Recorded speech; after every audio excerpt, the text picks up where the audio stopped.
Good evening, everybody.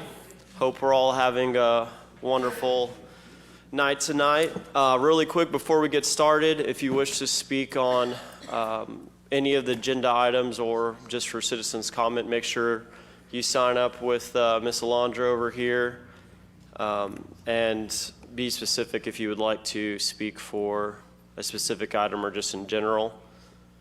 And with that being said, I would like to go ahead and get this meeting started. Could you call the roll, please? Yes, sir. Christopher Toth. Here. Heather Green. Here. Keith Alborn. Here. Gary Moss. Here. Patrice Parsons. Here. Jordan Scott. Here. And David Barrows not here. Thank you.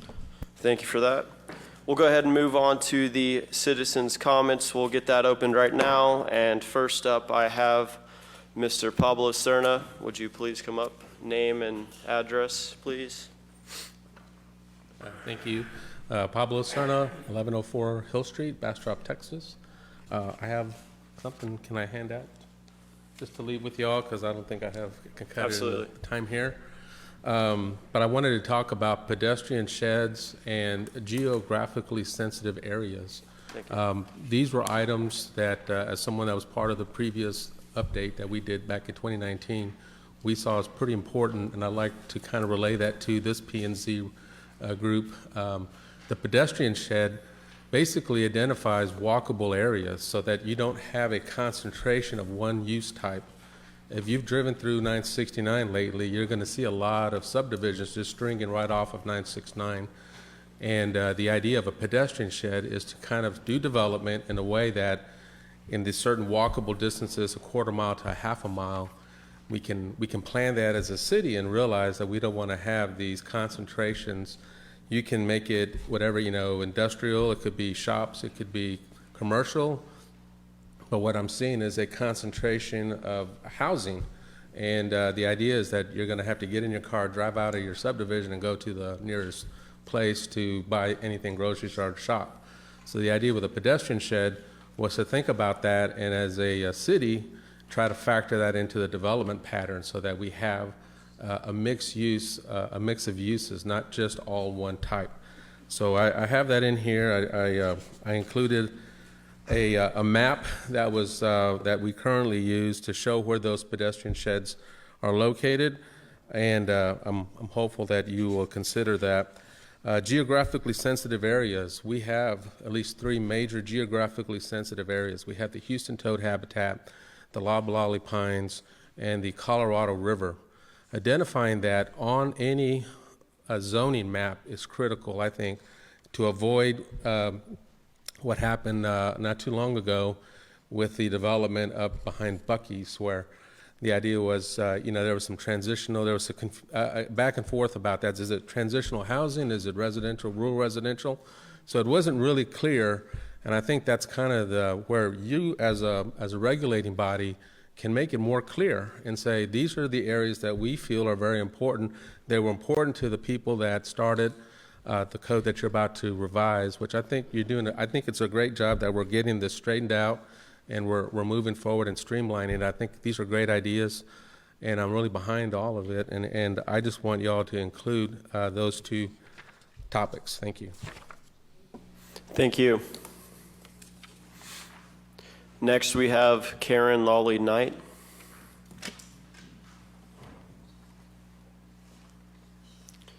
Name, address, and you have 3 minutes. Karen Lilly Knight. I live at 300 Lockwood Road in Red Rock. I'm a Bastrop County resident, but I serve on the Bridging Bastrop Board. So I have taken an oath to serve my community for the long-term health of Bastrop as a whole, not just today, but for generations. So I'm here today, and I want to begin with a short story. There once was a farmer who grew the best corn year after year. When asked how, he said something surprising. He shared his very best seed with his neighbors. When asked why, he replied, "The wind carries pollen from field to field.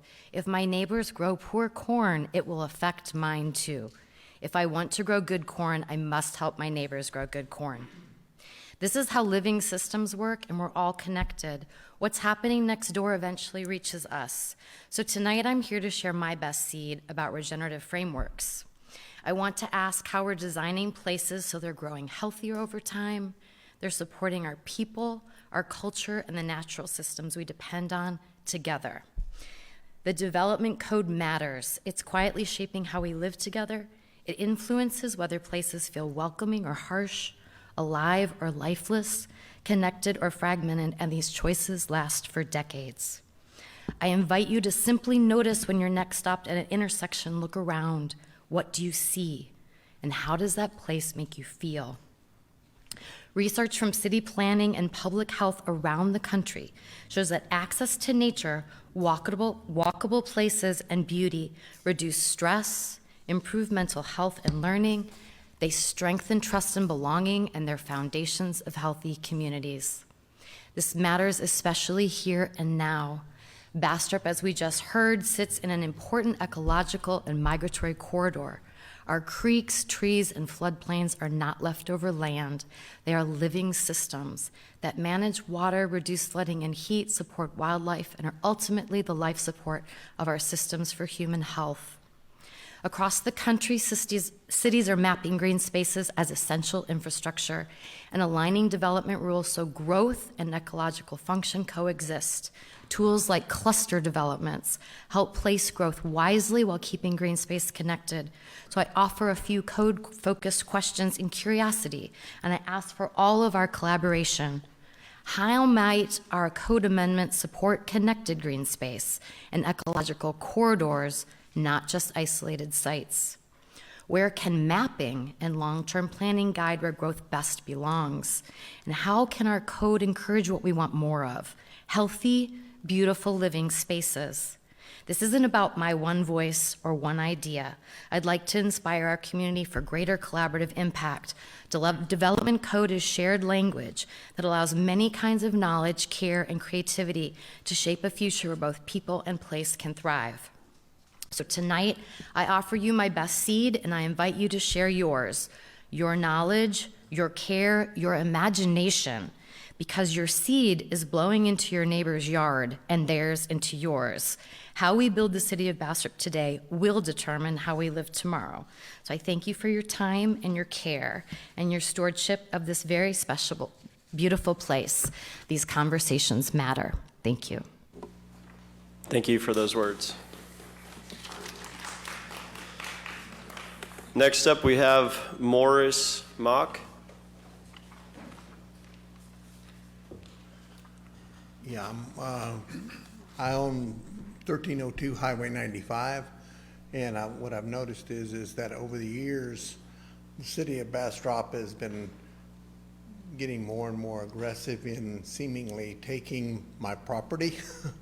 So this last, I own on both sides of the, I'm drawing a blank on the name of the little waterway going through my property, but the city of Bastrop has come out and put a dozer on my property and cleared my land without even discussing it with me. Now I also see that they're getting ready to try to zone it into a park. And so I guess my question is, I mean, are they planning on buying the property or giving a fair market value? And that all has to be considered. We just can't start taking people's property and making it worthless. They pretty much have done that already. There is a house on it that's being lived in, but first it was the flood zone and took a certain amount of property on each side of that bayou. Now they declared all that to be a watershed zone or something like that, and pretty much wiped out both sides of the bayou that I own. And now they're going to make that into a parkland. I just don't know what the city of Bastrop is considering about my future and the future of my property. Thank you. Thank you, sir. And before we close citizens' comment, is there anybody that has any non-agenda item related thing they would like to discuss or come and speak about? No? Okay. we'll go ahead and close citizens' comments then. We'll move on to our items for individual consideration, starting with item 3A. Consider an act to approve meeting minutes from December 16th, 2025, joint meeting of the Bastrop City Council and the Planning and Zoning meeting. Make a motion to accept as written. I second. Okay. Call the roll. Christopher Toth, Yes. Heather Green, Yes. Keith Alborn, Yes. Gary Moss, Yes. Patrice Parsons, Jordan Scott. Yes. Thank you. Thank you. Next, we have item 3B. Consider an act to approve meeting minutes from December 18th, 2025, Planning and Zoning Commission meeting. Teresa has a motion. I make a motion Okay. to approve. Do you have a second? Second. Call the roll, please. Yes. Christopher Toth, Yes. Heather Green, Yes. Keith Alborn, Yes. Gary Moss, Patrice Parsons, Yes. Jordan Scott. Yes. Thank you. Thank you. On to item 3C. Conduct a public hearing. Consider and act on a recommendation to the City Council for request for a zoning concept scheme to rezone the project site from P3 neighborhood to P5 core for the area described as being at 2.55 acres out of the building block 120 east of Jackson Street, located at 1811 Jasper Street within the city limits of Bastrop, Texas. Good afternoon, Commissioners. On the screen, I have a location map and our place type zoning map for the subject property. The subject site is located east of Jackson Street and south of Jasper Street. There's civic land use to the west, commercial land use to the northwest, and vacant land use to the north, east, and south. The subject site is currently zoned place type P3 neighborhood. To the north is place type P5 core, and to the east and south is place type P3 neighborhood. And to the west is a PDD, a Planned Development District.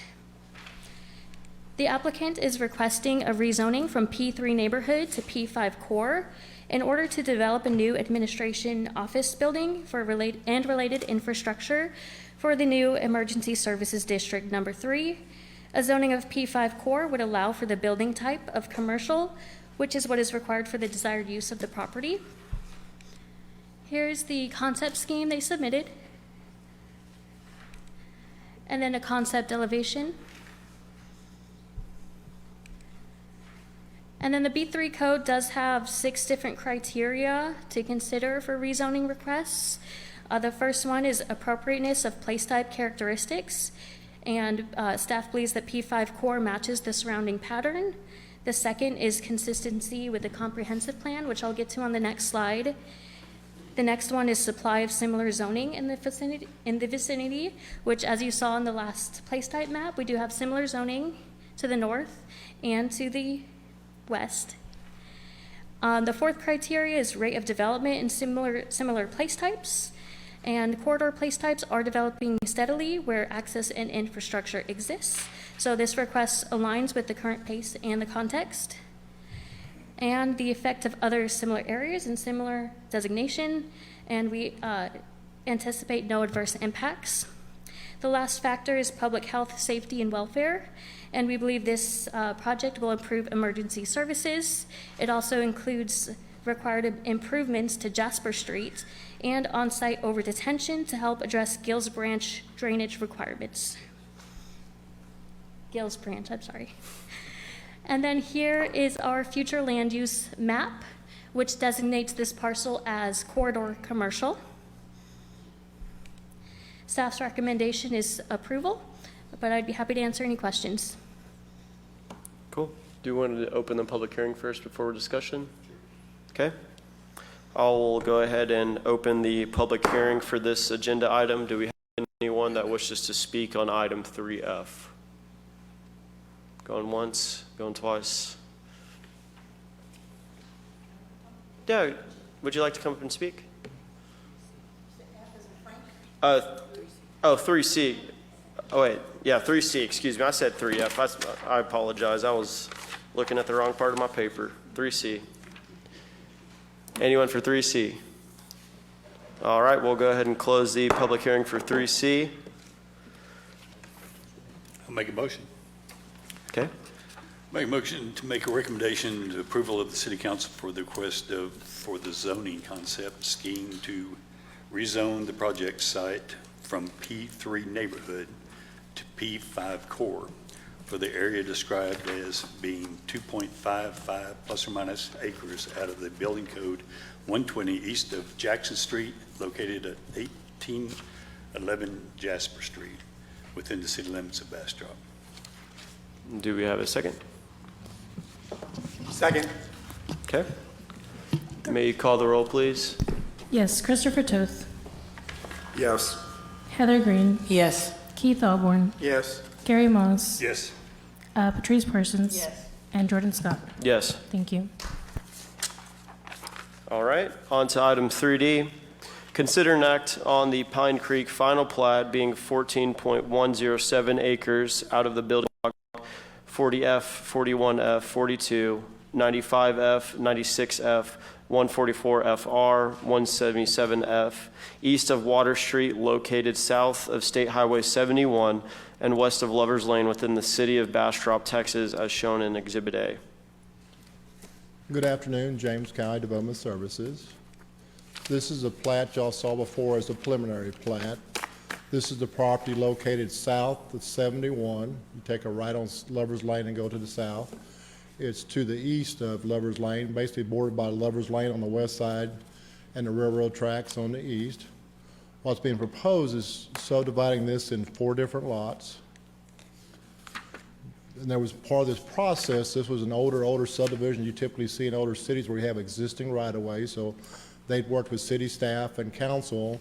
The right-of-way has been abandoned except for Jasper Street. Which one did we keep, Jasper Street? Yes. So we kept Jasper Street for a possible future connection, so I know it's kind of hard to see on this drawing. Which is there a better drawing to see? Go backwards. So there's existing Jasper. To north of Jasper is going to be platted and dedicated to the city. Jasper Street right-of-way will stay for a future lot, for a future street. And there's going to be 2 lots to the south and a small lot to the west. So you see there's a better drawing in here. Traffic impact of, we're working through right-of-way. There was an existing right-of-way for Lovers Lane, so we're cleaning up right-of-way for Lovers Lane, keeping the right-of-way for Jasper Street. Sidewalks will also be built to the development. Utilities are existing, would be the city of Bastrop for water, sewer, and electric. Drainage, stormwater, we're working through with them on the proposed development. The lot to the north of Jasper will remain basically as green space for the city at this time. And then pretty well has our standards. It complies with our comprehensive land use plan. And then staff recommends to approve the plat being the 14 acres described there, these different blocks, east of Water Street, and as shown as your exhibit. So, any questions? Does Jasper, is it already there? No, it's right away. Again, if you go back to that drawing, I apologize for the map drawing. We'll work on that, getting better. What we can see from the deal is, if you kind of look at all those different brown areas, there was existing right-of-way that you typically see in older cities that were dedicated right-of-way, but the streets were never built. Gotcha. So we're abandoning everything back to the developer and some to us, but we're keeping the right-of-way for Jasper for a future connection with the goal to go across the railroad tracks to the Jasper that will connect you to QT. Okay. If you know where QT is, Jasper runs there beside the new Marriott Hotel. So Jasper Street right-of-way exists from Lovers Lane to the railroad track, but the road's not there. So as they go to a second phase of this development, that's the discussion is, before we add any more traffic, we have to address trying to connect Jasper through to across the tracks. Gotcha. Yeah, it would be needed.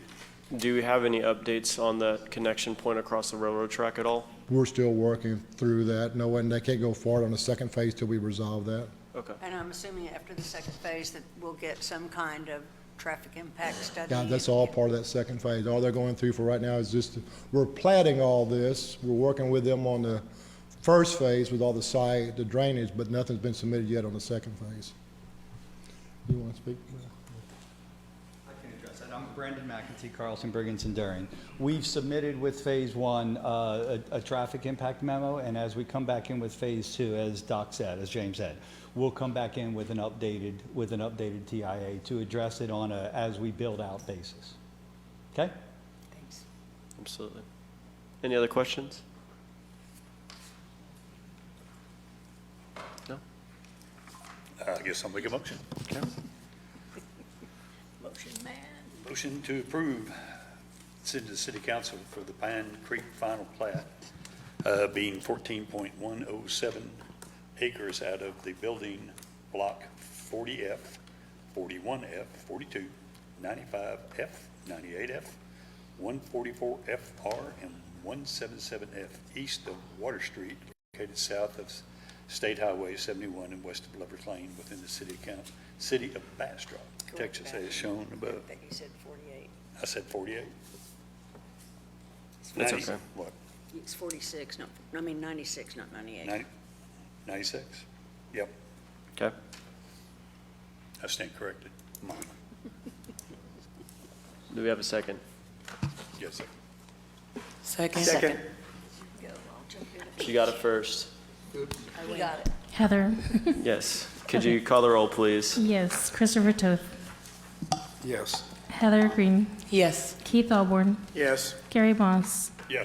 Patrice Parsons. Yes. Jordan Scott. Yes. Thank you. Thank you. On to item 3E. Consider and act on a recommendation to the council regarding a warrant request to allow 20% of the required parking to be 9 feet by 20 feet, being 14.107 acres out of the building block 40F, 41F, 42, 95F, 96F, 144FR, 177F east of Water Street, located within the city limits of Bastrop, Texas. Again, good afternoon. This is the same development. We have fairly new parking requirements of 1 parking space per bedroom, which they've complied with. To help reduce their impervious cover, what they're requesting tonight is 20% of those parking. So again, the same development, same area, sorry. So what you just approved on the plat, same area, it's the lot south of Jasper. Here's their concept plan. Again, it's kind of hard to read. They're meeting the parking number requirements. What they're requesting is smaller spaces from 9 by 18, which we're looking at modifying anyway, 9 by 20, reducing the current required foot width of 10 feet to 9 feet. So the current requirements are 1 parking space per bedroom. They're meeting that requirement. They're requesting 20% of those parking spaces be only 9 by 20 instead of 10 by 20. And this is kind of the typical layout, and then here's what our requirements are. Again, they're meeting the requirements. Our current requirements are 10 by 20, but in the changes you're seeing tonight, we're proposing to reduce those to 9 by 20 for future requirements. And request results in less paving runoff. It lower impervious, this area is in the Gills branch. It keeps the more things in Bastrop. Again, we're reducing that footprint of a pavement. And then staff recommends to allow 20% of the, as is discussed. And then if you want to go ahead, Brendan, make another comment on that, please. I'll just address this real quick. Again, Brendan McEntee, Carlson, Briggins, and Darian. We would love to see the code change to 9 by 18 parking spaces. Those are standard, ubiquitous parking spaces that we're all used to. ADA, the minimum is 8 feet wide by 16. But if you go pretty much anywhere, they're 9. I'm sorry. I'm so loud. They're 9 by 18. We do use 10 by 20 sometimes at like a Lowe's or a Home Depot where you have a large predominance of trucks. In this case, it is senior living, right? We're not looking for that. And in an attempt to reduce the impervious cover, as Doc said, 9 by 18 seems better. To try and find some middle ground, we didn't ask for across the whole site, just for a small portion to bring it more consistent with the typical use. Okay? Any questions on that? Any questions? One question is, what's the advantage of going that short or that narrow if you drive a standard SUV? Well, again, most spaces that you go into are standardly 9 feet wide. So all cars vary, but generally most box to box is about 8 foot. So, you know, when you look at the striping, it somewhat depends on if you're angled or perpendicular. But generally, 9 feet with 2 cars parked in the middle provide ample room for somebody to get out, not to throw your door open, not necessarily to get crazy. We're still supposed to be good humans, right? But the 9 by 18 is more the typical parking space that most people are used to. The expense of going to 10, and I'll just focus on the width, the expense by going to 10 is all your parking lots get bigger, the heat island effect gets bigger, the amount of runoff gets bigger. And so generally, most cars fit fine in a 9 by 18. It might not fit an extended Yukon or Suburban as comfortably as the driver might like, but it is still a more than adequate, appropriate size. I don't know if that answers that. I assume you drive a big Suburban. Fair point. Fair point. I drive a Subaru, so I fit in a lot of these small ones anyways. Ease out and Yeah, not I feel you. ding somebody's door. I feel you. And some of it's just an expense of what's the typical, what's best for the typical use, balancing off not having huge expanses of pavement when we don't need them. We want to just right size our design so it meets the need without over providing. Heather, you had a question? I do have a question. So you put the 20%, and this may be for, it might be for you, Doc. The 20% you said specifically was for the senior area, but on there it's just 20% across the entire 14. How do we know that that's where it's going to be? It's for a senior complex. When you say senior, the whole complex is a senior complex. So, And he's only asking for 20% of those spaces. and how are we determine where that's going to be within the complex? They're shown on the site plan. Okay. And again, I want to clarify a couple of things. The request is from 9 by 20 to 10 by, I'm sorry, from 10 by 20 to 9 by 20. We really stand our ground on the 20 feet because whether it's a residence or a parking lot, you start getting Suburbans, SUVs. Now you get your bumper hitch, you got across the sidewalk, into the fire lane. So we really set on the 20 feet. And again, you'll see in a future discussion, we're proposing changing the existing ordinance to 9 foot wide. But again, the request is only from 10 to 9, the 20 feet still will apply. And again, the reason for 20 feet is you got sidewalks you're blocking when you've got a long vehicle, your tailgate, your ball, whatever's backed out into the fire lane. So we want to stay with the 20 feet. The request again is from 10 feet to 9 feet. So I have a question, and I'm not sure who needs to answer it, but having been on a cane for a while, we're talking about senior citizens, and a lot of senior citizens are on walkers, they're on canes, they have to have enough room to get in and out of their car without having to throw their door open into the car right next to them. Do you know what kind of average is out there for senior facilities?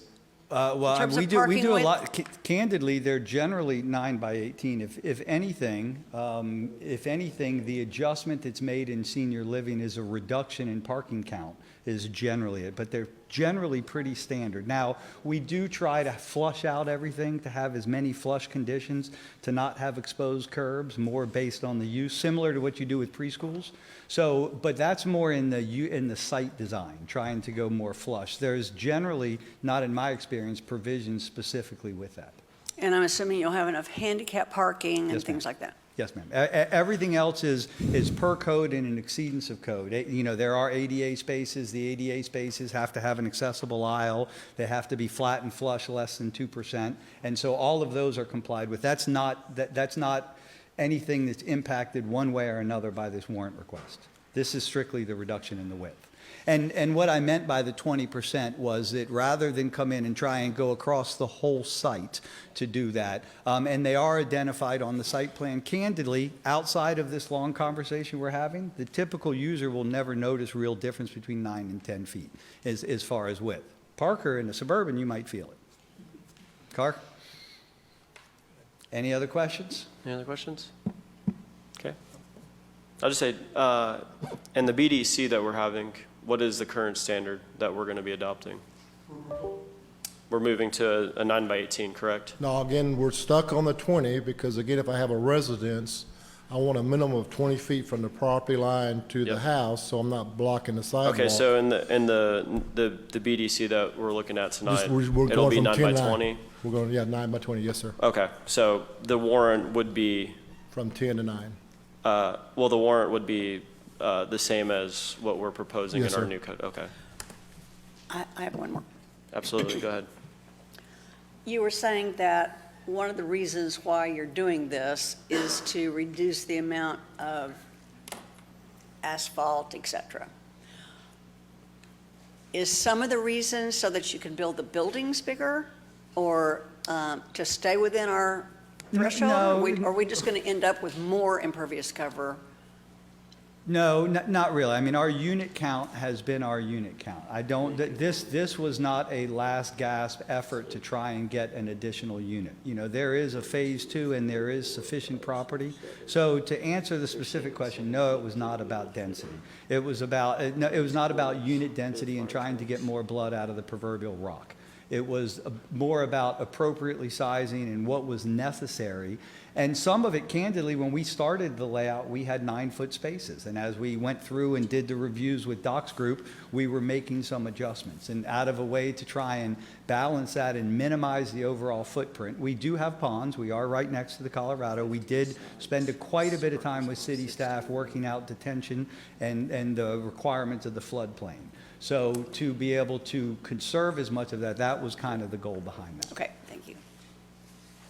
For the record, I love talking about parking spaces. So thank y'all for all these wonderful questions about parking spaces. We do too. Alrighty, any other questions from us, Commission? I'm lost in my papers. No, I'm good. I've been asked to remind everybody to speak into the microphone. Yes, ma'am. All right, I'll make a motion then. all right. Consider sending this to City Council for recommended approved to the City Council for the warrant request that to allow the 9 feet by 20 feet parking spaces of 20% of the required parking spaces for the 14.107 acres out of the building block 40F, 41F, 42, 95F, 96F, 144 FR, and 177F, east of Water Street, located south of State Highway 71, and west of Lover's Lane within the City of Bastrop, Texas, based on the request alignment with the inherent intention of the B3 code and is support for fiscally sustainable, geographically sensitive development. Thank you very much. Do we have a second? Second. May you call the roll, please? Yes, Christopher Toth. Yes. Heather Green. Yes. Keith Alborn. Yes. Gary Moss. Yep. Patrice Parsons. Yes. Jordan Scott. Yes. Thank you. Thank you. Moving on to item 3F, conduct a public hearing, consider an act on the recommendation to repeal the B3 code and adoption of Bastrop Development Code, BDC, as shown in Exhibit A, and move to include on the March 24th, 2026 City Council meeting for a first reading. So if you don't mind, Mr. Scott, I'm going to do a quick presentation and Brittany will do the rest. Absolutely. So tonight, just real quick, an overview. You have 3F before you, which is actually the language of the ordinance itself we're talking about. You have 3G on your agenda, which is the actual map that will go with the ordinance. And then you have 3H, which is the subdivision standard. So those 3 items kind of go together. F is the language, Yep. G is the map, H is the subdivision physical requirements we'll talk about. So basically, we're taking the B3 code and creating what we call the Bastrop Development Code. The city is proposing to retire it and replace with the Bastrop Development Code, BDC, a partial unified development code which includes zoning regulations, site ordinance, tree mitigation, flood protections. It moves from our farm-based code, that regulates how buildings look, to a Euclidean code, traditional code that regulate uses with overlay districts that address special areas like downtown. After multiple workshops, P&Z will make an official recommendation to the code to the City Council following additional public input. So again, for public information, et cetera, the P&Z is a recommending body to City Council. We'll go over those dates later. There's a lot of public input, public information that got us to this point of the stuff you have before you tonight. everybody was involved. We had what's called a comprehensive plan. Your zoning is based on a land use map or proposed future development, so all they are familiar with it. You may want to make some comments on it later. Is a lot of work went in identifying over the past 2 years to create this comprehensive plan, which what you base your zoning decisions in, your zoning changes, et cetera. So we all know the work that went into that. How the Bay Street is organized. Again, that's, as Brittany goes through that, she'll talk about these different sections. When we get into the mapping, we didn't change the boundaries of existing, so through zoning, you have the future land use plan that identifies what future uses will be, but you have existing zoning districts, which again, we're not changing the footprint of those districts, and again, Brittany will go in more detail. We're just describing them in a different way, so no boundaries changes, just a different clarification and some of the requirements within those districts. And this is our current map. And these, again, you'll see the new, again, the footprint did not change, the description changed, and some of the requirements within those districts changed. Again, Brittany will go in more detail. And then I'll let her start for him. And one thing I like to do, okay, Mr. Scott, as we go through these different cases, we like to do the whole presentation, then open the public hearing and try to answer all the questions at the end so we can at least get to the whole presentation, then come back and address questions as a whole if that's okay with you. Yeah, sounds okay with me. Okay, thank you.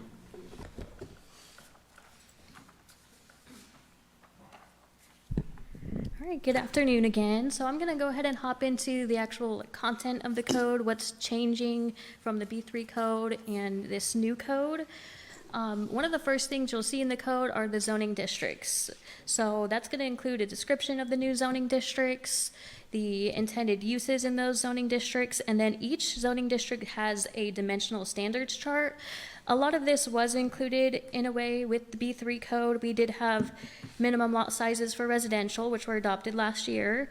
And the B3 code had build to lines, it had a maximum impervious coverage and building stories. So we kept a lot of that, but we did add a minimum lot size for all the rest of the zoning districts as well. So for commercial, for mixed use, all of the zoning districts now have a minimum lot size and lot width.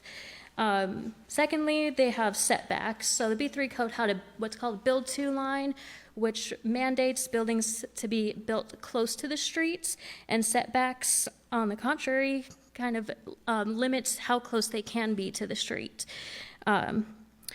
We did keep the maximum building height and stories, and maximum impervious cover is carried over with the same standards, except for industrial districts, which was reduced from 80% to 65%. The second thing you're going to see is a table of permitted uses, which was not included in the B3 code. Since the B3 code was a form-based code, it did not regulate uses. It regulated what building type was allowed in the districts, but not what took place inside of that building.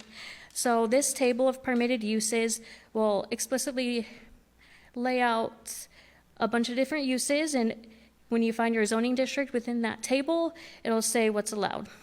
So even though we're not changing, if you were in a neighborhood district before and you're in a single family district now, it's going to explicitly state what is and what is not allowed in that district. And then I'm sure a lot of people here today are here because they received this notice in the mail. It does have some scary language on there about property rights. The reason for this notice is basically because of that table of permitted uses. We didn't have regulation of uses in the current code, and now that we do, some properties, there's a chance that they become a legal nonconformity. And if that's the case, that doesn't mean you have to change anything. Nothing is required at this moment. But if the property is significantly expanded, redeveloped, or the use stops for an extended period of time, then they may be required to comply with the current code standards when that happens. All right. At the last workshop we had back in December, we discussed adding language in the zoning code about urban farming and regulating them through a conditional use process. Since then, we did have legal review our ordinance and suggested against this just because of the new state law sensitivities in regulating agriculture. So the goal is not to prohibit the use of urban farming. The goal is really to regulate any nuisance effects through our general nuisance ordinance through the city. So our nuisance ordinance already has provisions to protect against noise outside of daytime hours, junk and equipment visible from public right-of-ways, and odor and types of animals in the Animal Control Code. And then lighting is, of course, already controlled within our dark sky ordinance. Any events and gatherings require special events permitting. And then the one point that we were not able to regulate any further were the pesticides, since they're already controlled through state and federal laws. All right, the next section in the code goes over our overlay districts. So we do propose 3 overlay districts, which are shown on the screen. The biggest one is our District 1832, which is most of our residential downtown area. The second is our downtown Bastrop or Main Street program area, which covers a lot of the commercial corridor there.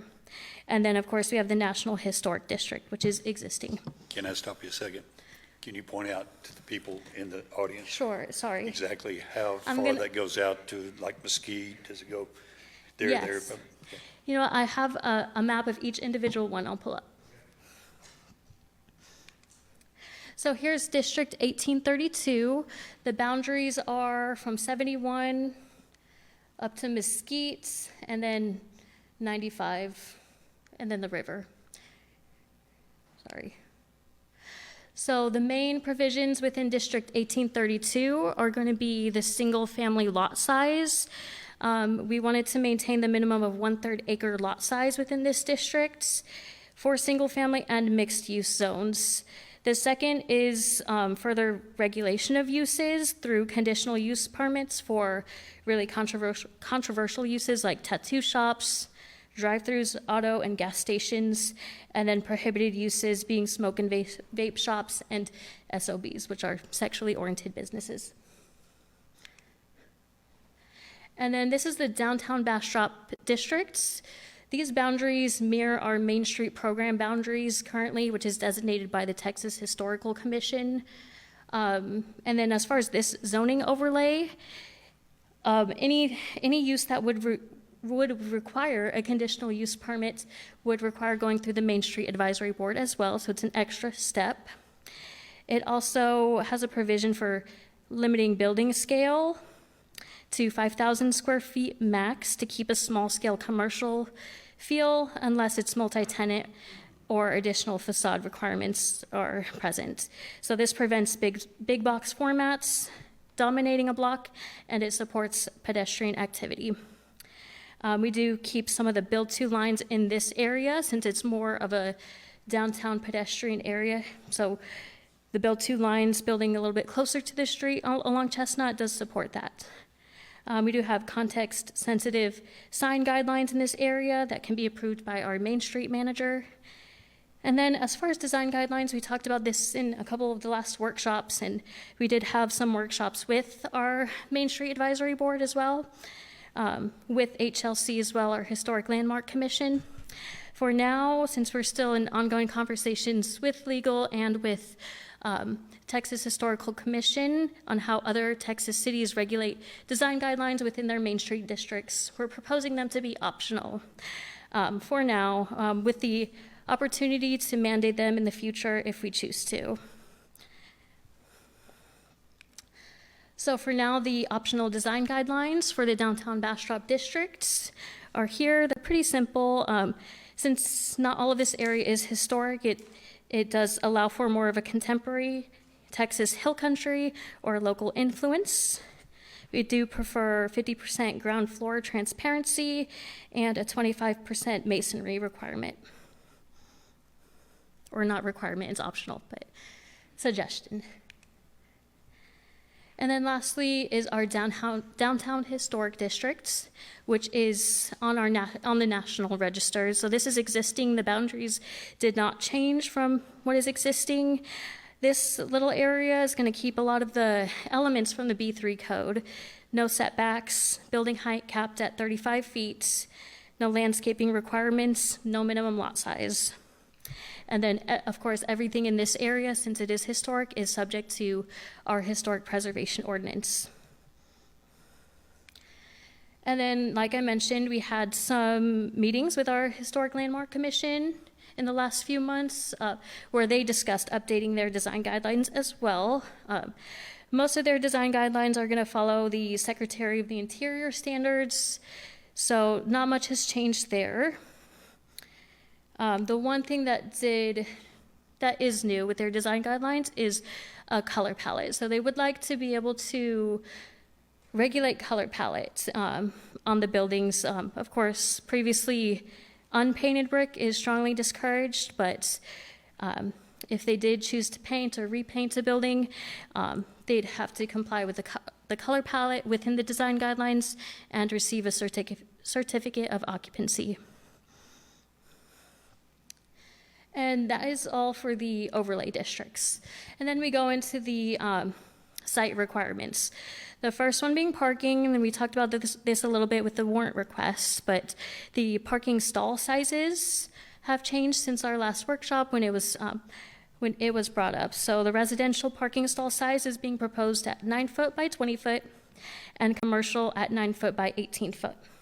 We're keeping the 1 space per bedroom for residential, and then for commercial, we are adding a new table for required parking ratios depending on the use, and that is new because we currently don't have any requirements for parking in commercial.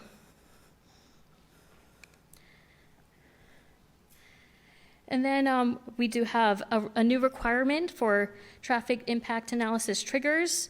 This was not something that we had with the B3 code, so we weren't really able to require a TIA, and now we can require it at any point in the development process when it meets this trigger. And then ADUs, we are continuing to allow 1 ADU by right in single-family districts and up to 2 ADUs by right in rural and mixed-use districts with a maximum height of 24 feet, so it can be 2 stories. Next is our landscaping requirements. So landscaping requirements under the B3 code, our current code, are a little bit limited. They did require a landscaping plan to be submitted with site plans, but didn't have any standards for that plan. The only standards were 1 street tree to be planted in the public right-of-way every 30 feet. And there weren't really any technical standards or technical planting standards for these trees, so a lot of them struggled to survive or didn't thrive. And of course, since they're planted in the public right-of-way, they're on the city to maintain. So what we're proposing is on-site landscaping requirements instead, so getting rid of the public street tree requirements and instead requiring the landscaping to be located on the site of the private property owner with the ratios such as commercial, 20% of their lot would be required to be landscaped, industrial, only 10%, etc. And then we break that down even further as to what type of landscaping and where it needs to be located. The most important strip would be the frontage band. So even though we're getting rid of the street tree requirements, we still want landscaping near the street, near the sidewalk, but it's going to be on the opposite side of the sidewalk on the private property within a 10-foot landscaped zone. We also added parking lots landscape requirements, so a parking island about every 12 parking stalls. And then if you have 2 land uses next to each other, like an industrial next to a residential or a commercial next to a residential, require buffers for that. Within the landscaping ordinance, we also have a LID credits, which is low impact development for rain gardens, bioswales, and rainwater harvesting and reuse. That's something new we're offering as well. And then for our residential, like single-family subdivisions, we don't have a percentage of landscaping required, but it is proposing 1 tree per lot. And then for this next slide and the one after this, I'm going to have Alondra speak on it. Yes, so the tree preservation and mitigation, not a whole lot changed other than now we are changing the tree surveys. We require a preliminary tree survey at the time of a PDD or a zoning change, and that allows the cost to go down, so the developer doesn't have to do a full-on detailed tree survey at the time of the submittal. It'll incorporate a hybrid concept, which will be both boots on the ground and an aerial view, and that'll be for properties that are bigger than 5 acres. We compiled all of our tree preservation and mitigation because currently we have it in the Code of Ordinances, in the B3 code, and the technical manual, so we're bringing it all together. And then the critical root zone protection was added, and it's really mimicking the landscaping ordinance. And now we allow for credits for any tree that's being preserved that's under 10 inches. It's trees that are out of the floodplain, but those credits are being offered as well, since the mitigation fees are a little higher. Nothing is changing on the mitigation fees, and we are still working with homeowners. This is more for like the developer side with bigger commercial development. And for the signs, we didn't change a whole lot on that sign ordinance either. We made it a little more clear. We did allow signage a little more in the mixed use areas because we've started seeing a lot more commercial in those areas with the mixed use of the residential. So we still want to make sure that we do allow for signage in those areas. The other biggest change is that all of previously the only corridors that were represented in the maps was 71, and actually I think that's it. So now we're allowing all of the state highways to be sign corridors to allow for those bigger signs in those areas since the speed limits are higher. And we are now going to be creating a signboard. So we'll have the variances to any of our sign ordinances to be going towards the signboard for review. And then we are implementing the murals as public art within our sign ordinance. A permit is going to be required, and then any commercial message is going to be treated as an actual sign, not a mural. And then any murals that are within the historic district will still require a COA. And as Brittany had mentioned, if it's an unpainted brick, it's going to be discouraged.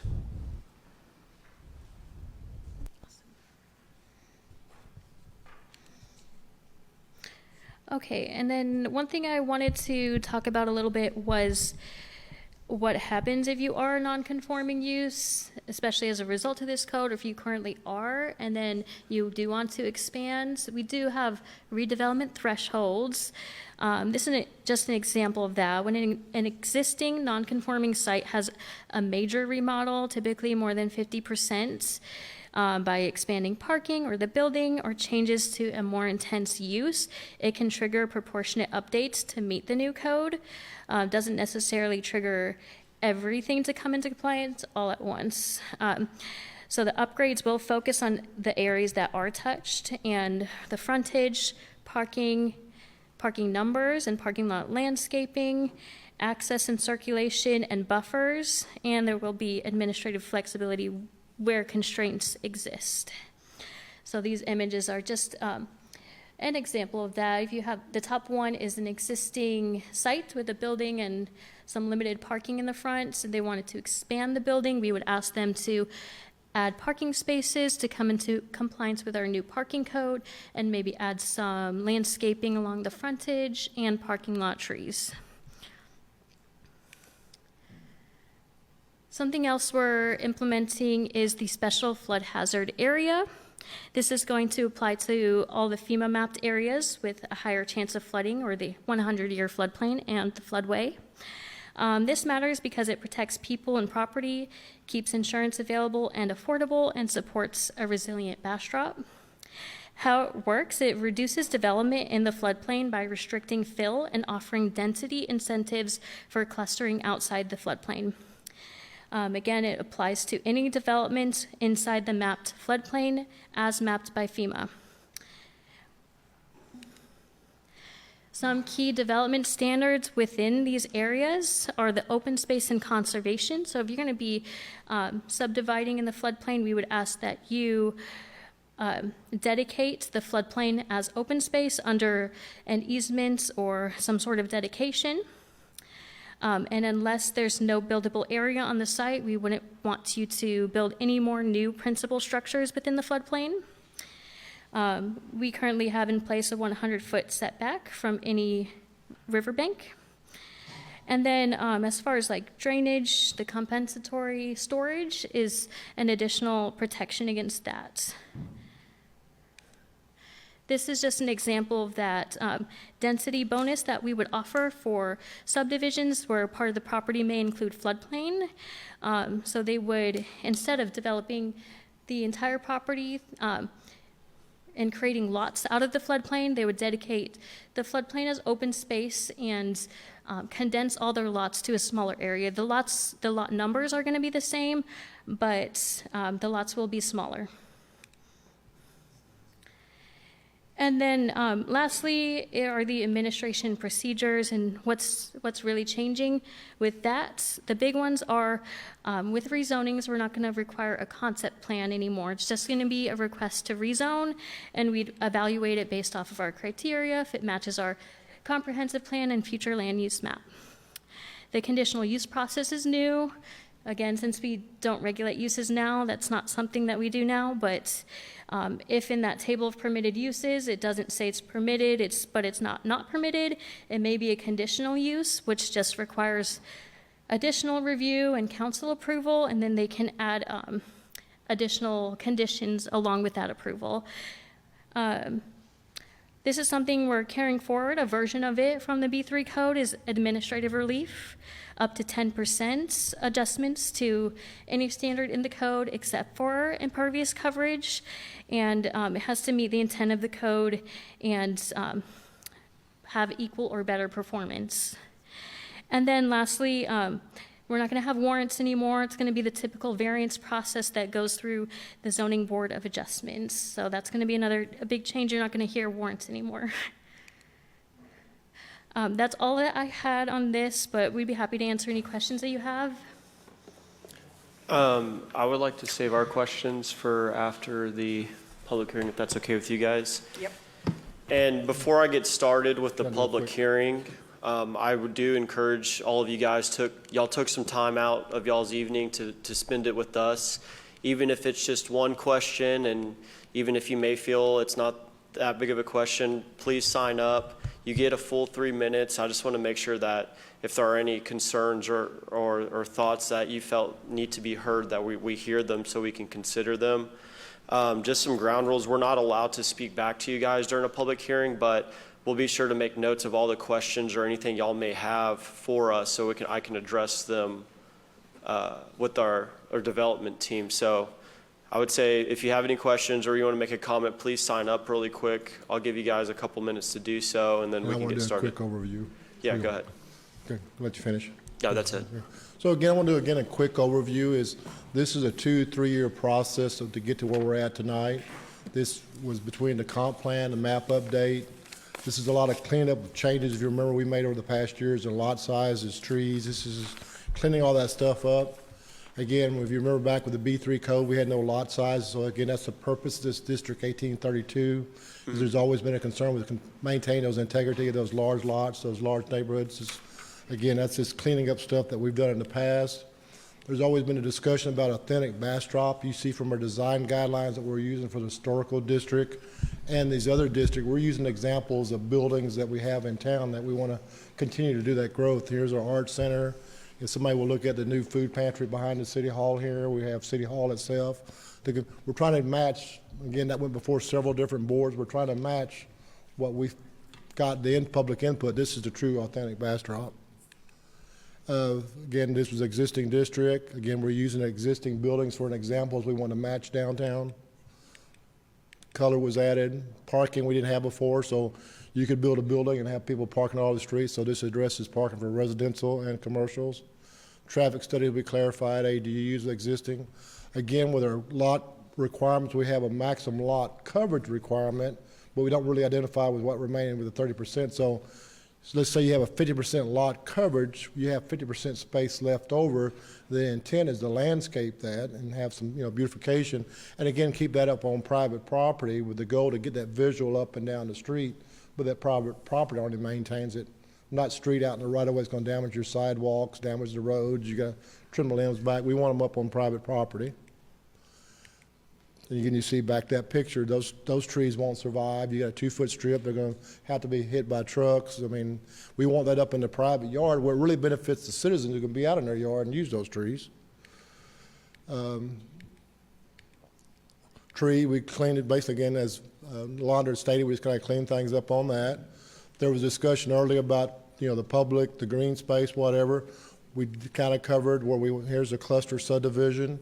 Well, we do want to cluster subdivisions and then keep the green space, and that's where you can come in with a PDD and do smaller lots, but you look at your lot coverage, you've got 50% green space, but then you've got smaller lots. So again, we're trying to do some cluster developments where we can save some of our existing natural features.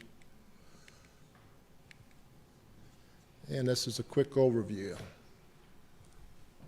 So, Hey, Doc, before we sit down, can you talk to the people out there, explain to them how this changes, which will keep things happening like what happened behind the Shell station, how that affects that?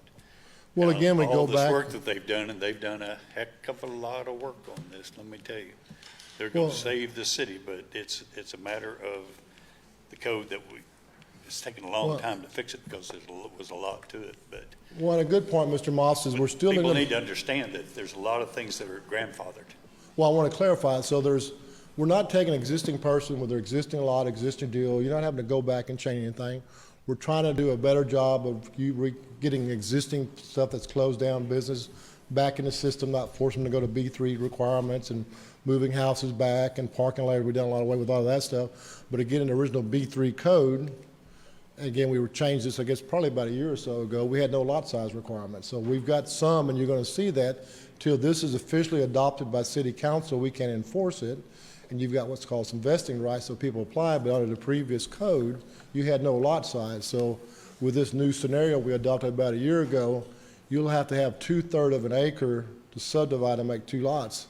Anything less than 2/3 acres, you never can subdivide because your minimum lot size is 1/3 acre. Under the previous code, you could do a 4,000 square foot lot. Is that what you're asking about, sir? All righty.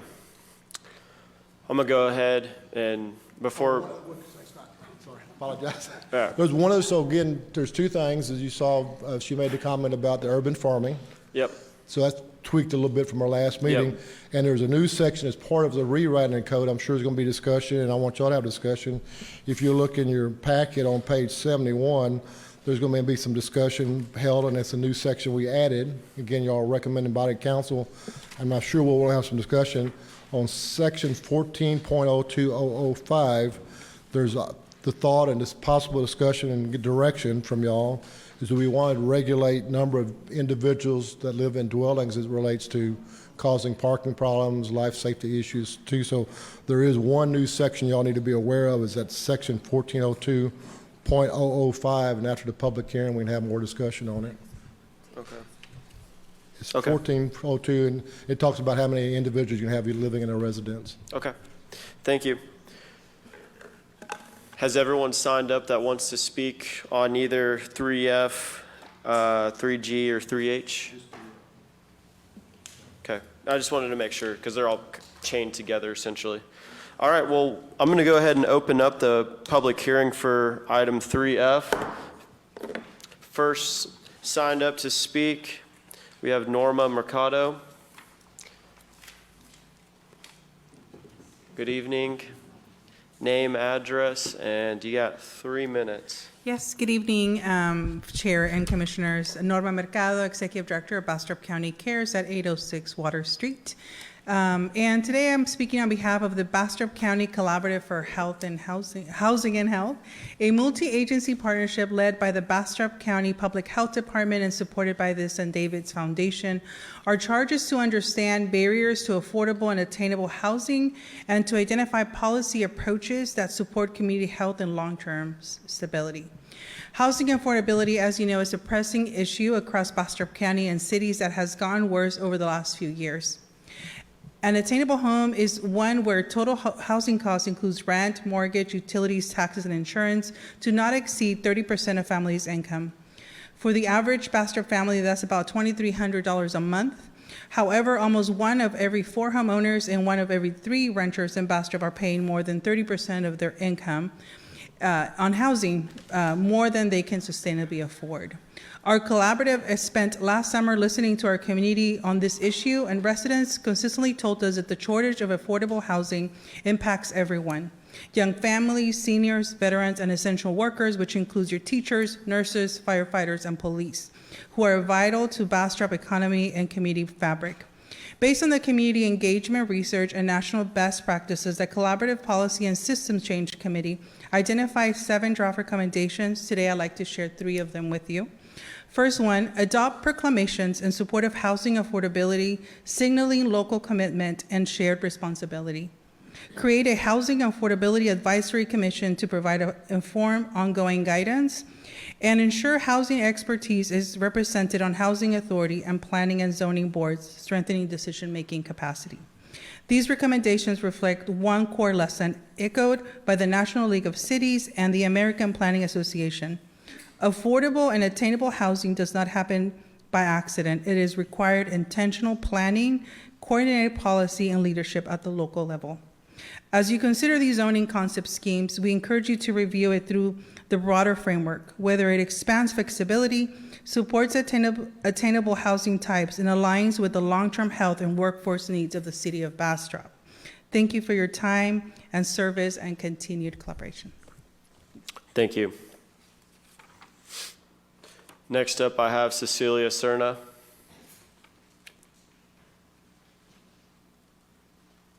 Good evening. Name, address, and you have 3 minutes. Cecilia Serna, 1104 Hill Street. I come to just give my comments on the section that Doc just spoke about 14.02005, restrictions on dwellings.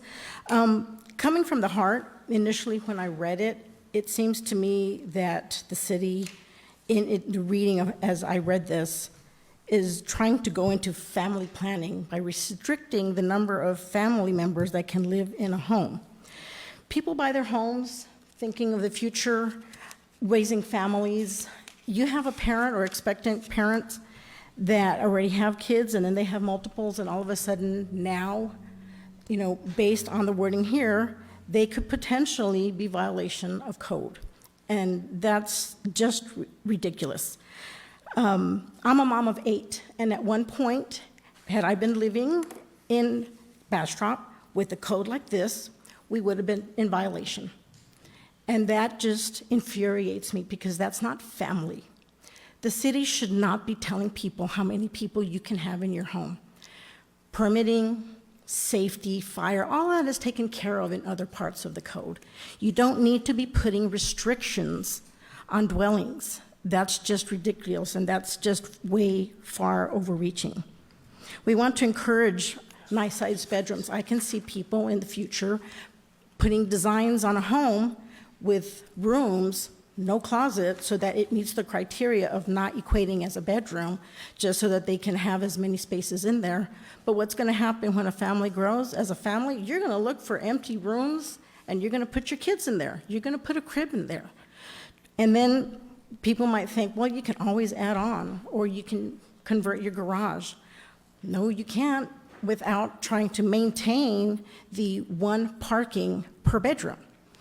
So then you're stuck. You're stuck in a home that you feel is yours, but it's really not. You can't go and grow your family the way you think. You really don't have the freedom. And then the other thing that it can contribute to is just neighbors spying on neighbors and saying, oh, look how many kids they have. They're growing. They're in violation. I mean, just, it's far-fetched, but you know, there are people who live in this world that like to go into the minutia, or maybe they have some axe to grind.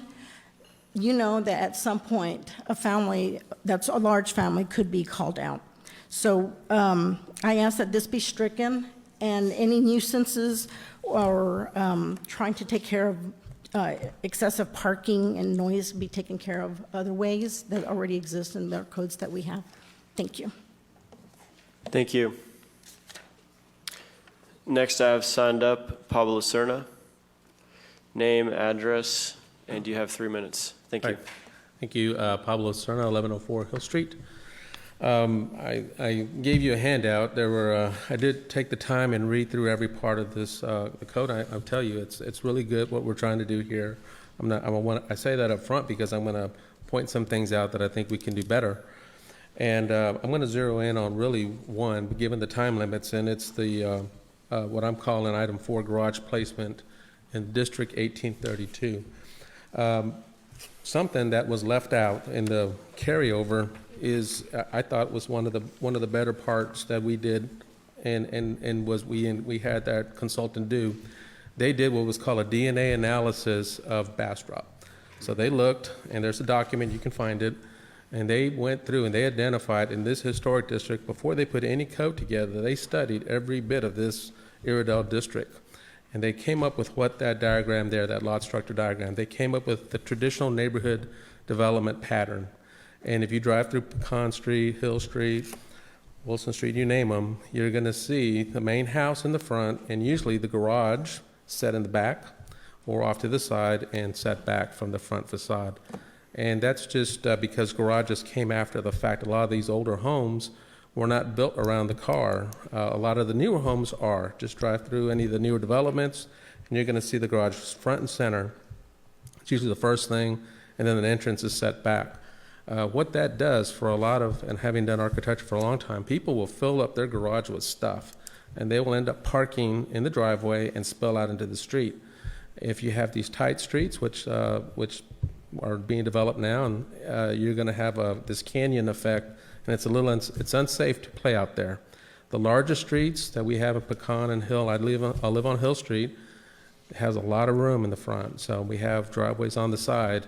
And so I'm asking you to seriously consider including that diagram for at least the District 1832, so that what you can avoid, which I know is going to happen, I was part of it, and I didn't do it directly, but I saw East Austin just get raised, and the newer housing that came online, what we call infill development, were all the newer type homes. And all the newer type homes, again, the parking's in the front, and the entrance is in the back. So if you are concerned about the historic characteristic of these traditional neighborhoods, and not every house has a marker, right? So a lot of houses are going to get raised and new houses are going to come up.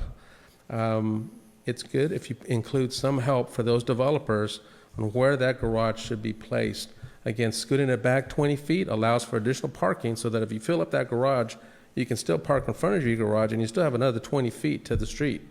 So that would give you sufficient parking. Thank you. Thank you. Next, we have Shirley Wallace.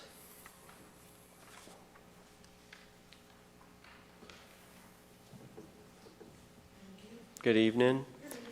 Name, address, and you got 3 minutes. Okay. Shirley Wallace, 2018 Pecan Street. Thank you for the time.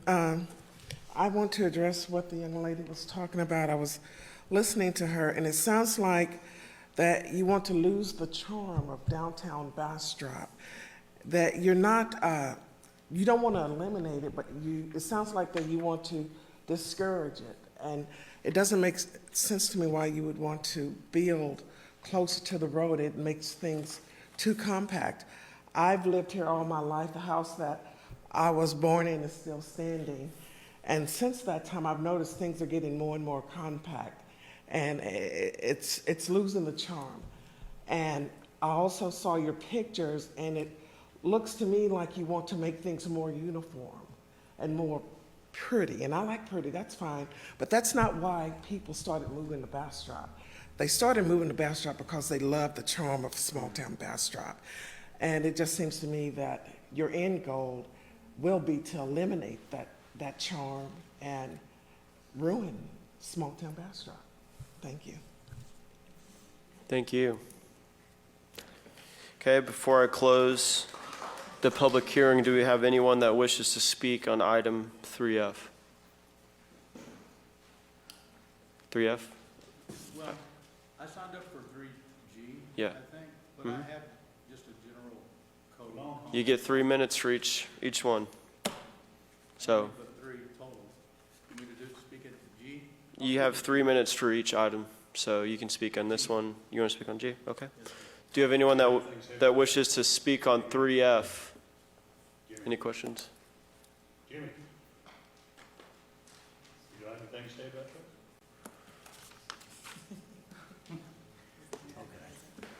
Sorry about that. Name, address, you have 3 minutes. Jimmy Crouch, 605 Buttonwood Street in Bastrop, Texas. I'll speak on the 2 things I wanted to speak about. Just wanted to ask if you could review the zoning along Highway 21. The map shows the frontage lots along Highway 21 as being rural residential, and those are the only lots on the highway frontage in Bastrop that's zoned like that. Everything else is either zoned commercial or transitional, except those lots. And what I'm talking about is between the new trailer park on the hill and the gas station.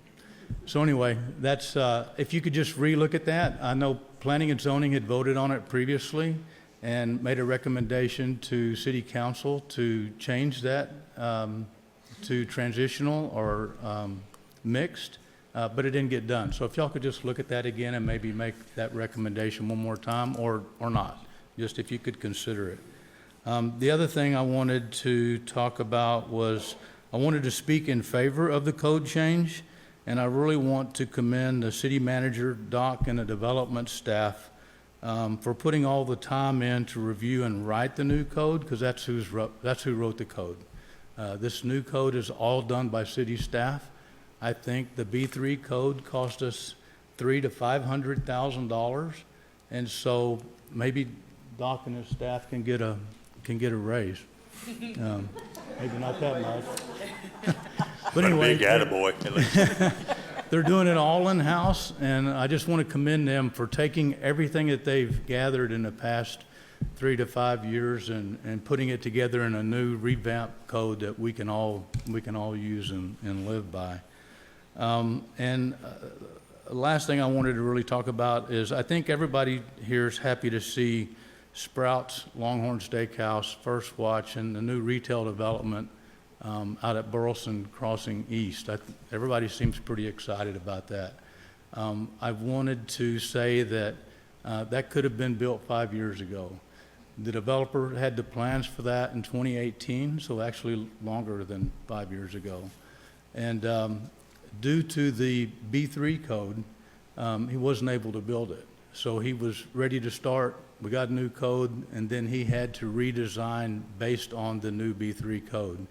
And I think if the average person, if you drive out there and look at the new piece where PetSmart, Sprouts, the new grocery store, Longhorn Steakhouse, I don't think the average person is going to drive out there and look at that side of the new development and be able to tell any difference from the Lowe's side. And that, maybe I'll need my 3 minutes. Yeah, you'll have 3 more minutes, sir. Yeah, I'll talk fast. All right. Okay? You cut me off? Yeah. Okay. Yeah. You'll have 3 minutes for the other items if you need it. So. Chairman, Andreas Rosales, Assistant City Manager. Sylvia is online with us. She did want to say a few things on this item before you move to the next one. Okay. Sylvia, can you hear us? Can we, really quick? I can, thank you. Yeah, before that, I just want to make sure. Yeah. Do your other item, or make sure there's nobody else that wants to speak, and then you can have her speak. Okay. Is there anyone else that would like to speak or has any questions or comments about the new code? Item 3G? We're on 3F currently, for 3F. No? Okay. I'm going to close the public hearing then. And Sylvia, do you have anything you'd like to say to the board? Well, first of all, thank you to the board, and I want to echo Jimmy's comments. Thank you to the staff for doing the work so diligently that we had to do in-house, because that's the only way you're going to learn a code as you write it, and you'll know it inside out, and the staff will be better for it. But I wanted to address a few things before you guys take your votes, because I know we're all so ready to do that. Number one is this issue of affordable housing, and we made great strides in this code with cluster development and other things to make sure that affordable housing is still an option. Yes, the developer has to follow rules, but so does everybody else. And number two, in terms of walkability, I think everybody in the room is agreeable that we want to be walkable, but I also think everybody in the room is cognizant that additional asphalt and sidewalk also create a heat effect. And so you don't want to have a sidewalk to nowhere just because the code says to have a sidewalk. We are going to bring back a sidewalk plan as part of the master transportation plan, so you will get to see that. But, you know, this guise that we're not being walkable enough, I'm so overhearing that. And then the third thing is on the District 1832 and how close the buildings are to the streets, to the woman who spoke up. Thank you for bringing that to our attention, but that really is only the downtown corridor. We don't want any more of what happened on 969 under the B3 code, where those buildings are so close to 969 that now that the developer is putting in those turning lanes, those cars, I mean, it feels like that rear view mirror is going to clip the side of that building. And so, no, we don't want any more of that. We're only creating that or leaving that where the existing businesses are, because you do want to be at the forefront of a business to be able to walk in easily. So I just wanted to make sure that we all understood the mission we brought forward, what we think is the best document possible, and thanks to staff and legal and everybody who made this possible. Okay, thank you. Do we have any, I guess we're gonna ask questions to you, Doc, if we have any. Or Sylvia? Yeah, I closed it already, yep. Do we have any questions for Doc or Sylvia? Questions? Go ahead. Sylvia, this is Chris Toth.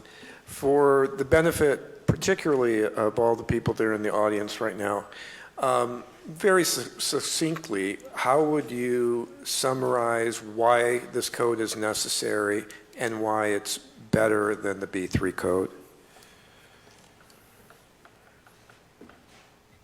I would say that this is a code that truly protects historic Bastrop. It is truly a code that lets Bastrop remain the quaint little town with the historic heart and core, and lets all the growth and the noise happen in the periphery.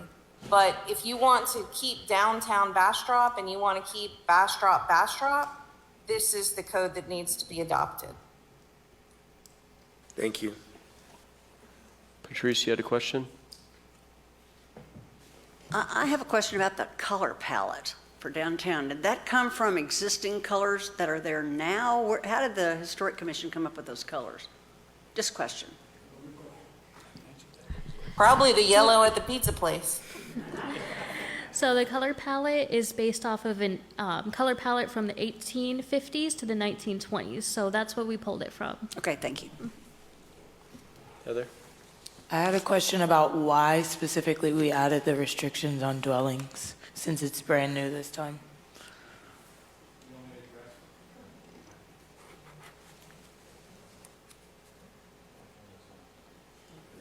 All right. So I apologize to staff if staff got beat up over this. So what happened is that, of course, you got a lawyer involved, and the lawyer took a look at the code and realized that there's no definition for single family, there's no definition for dwelling, there's no definition of family. Those are all difficult things to grapple with and define to begin with, and then of course all the constitutional issues that we have to deal with when we're defining family, as the young lady who came up earlier clearly pointed out. The issue that that I've seen in my 20-some years as a municipal lawyer representing cities is that when you don't have those things defined and you don't have occupational limitations on dwellings and those types of issues, then, and I literally just dealt with it last year. Well, I'll just give an example because Bastrop is so close to Austin. Without like an occupational limitation, which is a pure policy decision, right? And what is the number of occupants that we want to allow in a single family dwelling? That's a pure policy decision. That's not a lawyer decision, right? So I wasn't trying to dictate, that there should be occupational limitations on homes in Bastrop. I was simply trying to point out that without those safeguards in place and those guardrails in place, I'm not saying it's going to happen. It could, because I've seen it, but there's nothing to stop 20 boys, 18 to 23-year-old, from one of their parents buying a house in Bastrop and having all 20 of those boys live in that house as a single family unit. There's nothing to prevent that. And so I just pointed that out because I don't want to be the lawyer where they say, now that this has happened, why didn't you tell us this could happen, Mr. Lawyer? And so that was the reason. That was the reason for the discussion, and I can't say why staff came up with their policy decisions as to why that number should be that they came up with, but that's what got this ball rolling.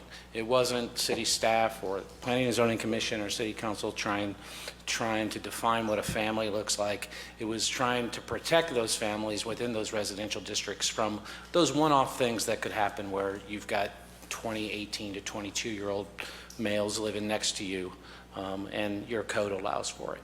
That's what that was about. Thank you. Thank you, Charlie. Commissioner Green, Charlie and I talked about this earlier, and in the city of Corpus Christi, we went through, Charlie did it smart. Charlie's comment with staff was very smart. We tried to define family because we were faced with a lot of workers coming in, and 7 or 8 people would rent a home, and then the argument turned into parking at first, and then of course the argument is, well, use your code enforcement powers for parking. That's a whole rigmarole.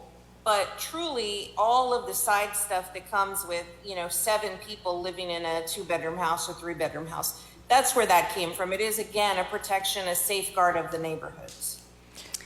Thank you. I was just going to say, I've learned from you guys that everything that you do has a reason, so I figured I'd ask why, so we could all be informed and be on the same page. I appreciate it. So I have a question. Go ahead. Is it not possible to come up with a different definition? I mean, I agree that it's not our place to tell a family how many children they can have. That's not our place. It's not my place. I feel like we could come up with some other definitions. Maybe it's just a single family, one family living in a dwelling, or something along those lines, but not not place limitations on a family that would like to have more than 2.3 children. Let me say that I fully understand where you're coming from, because as a practical standpoint or a layman's standpoint, that seems like the easiest approach, right? Let's just define what a family is, and then that family can have as many people as they want. The problem is coming up with a definition of family that meets the constitutional limitations that are placed on us when making those definitions. That's why occupation, the amount of people that can live in a house has no constitutional, with certain limitations, very few constitutional implications. And so it is my experience as an attorney who represents local governments, municipalities, that the safest approach is to create those occupation limitations. That is a policy decision. It could be 10 people in a 3-bedroom house. It could be 20 people in a 3-bedroom house. It could be whatever number you want. but it's more defensible than trying to define family. You're just going to have to take my word that it is much more defensible than trying to determine family, because defining family is almost impossible nowadays. Well, I respect your opinion. I don't know you, but I respect your opinion.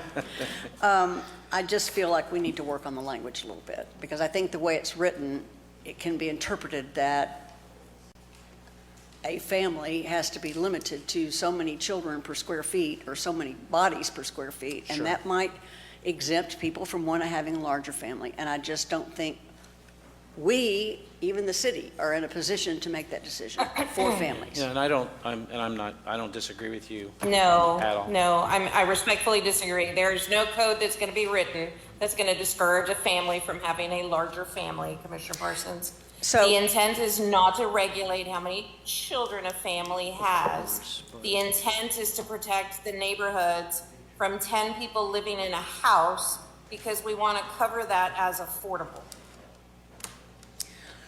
Well, coming from a neighborhood where there are massive parking issues on the street, I can certainly respect the fact that we need to address that somehow. It is a problem, particularly if you're trying to get a fire truck through my neighborhood.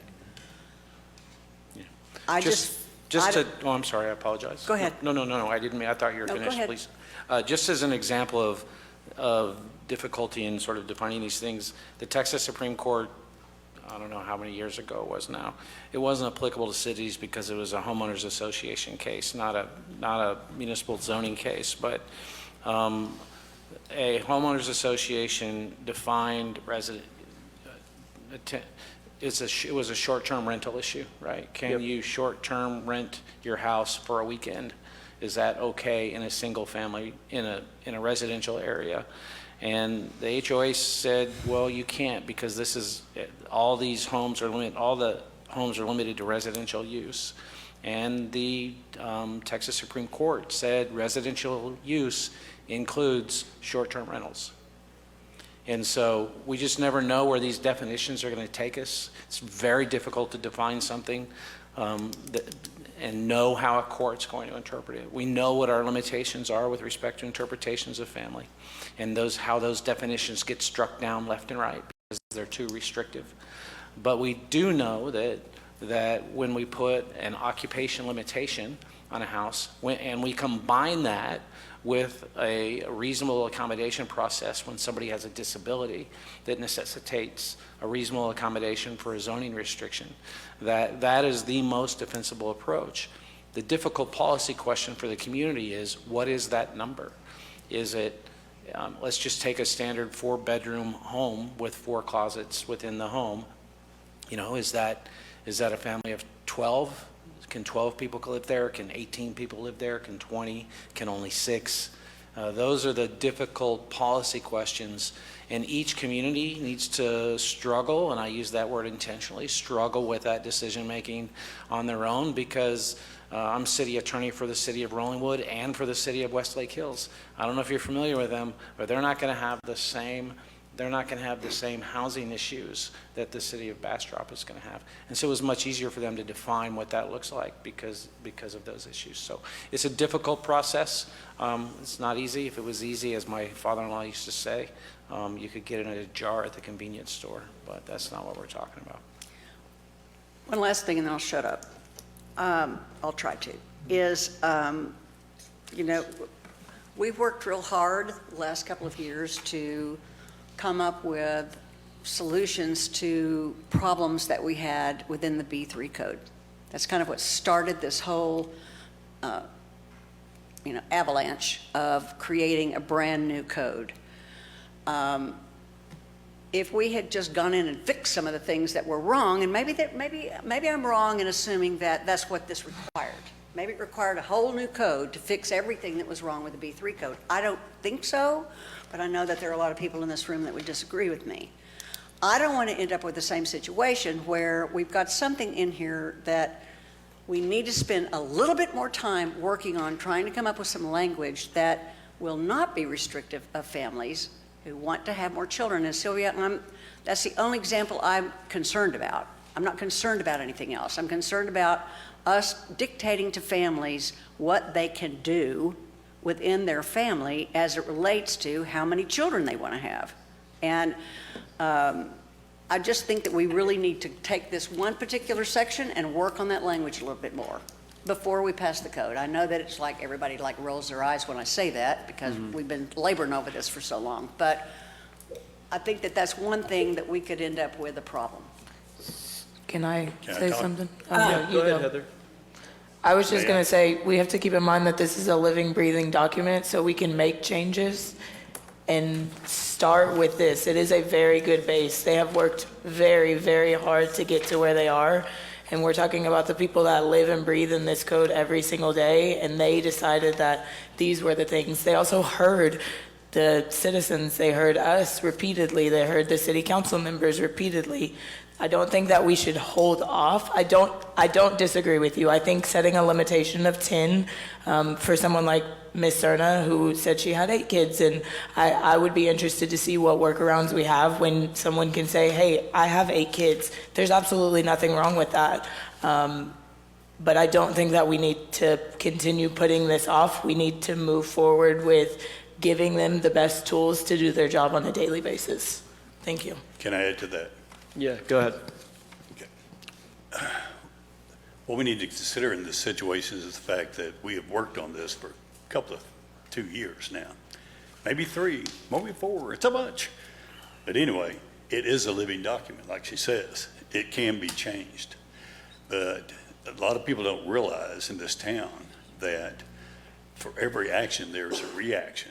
For everything we have to change, it daisy chains down the path of all this stuff. So it's very difficult sometimes to know exactly what this is going to happen because of the B3 code and stuff like that. Where we had to change it, when you're looking at it, when you change this up here, what it affects downstream. And that's the problem with it. So it has to be very fluid. And I think they've done an extremely good job. But you need to understand also that it's not the city sometimes that is making the decisions on this. The state has requirements that we have to follow, and that they change those laws on a regular basis, and we have to comply to that.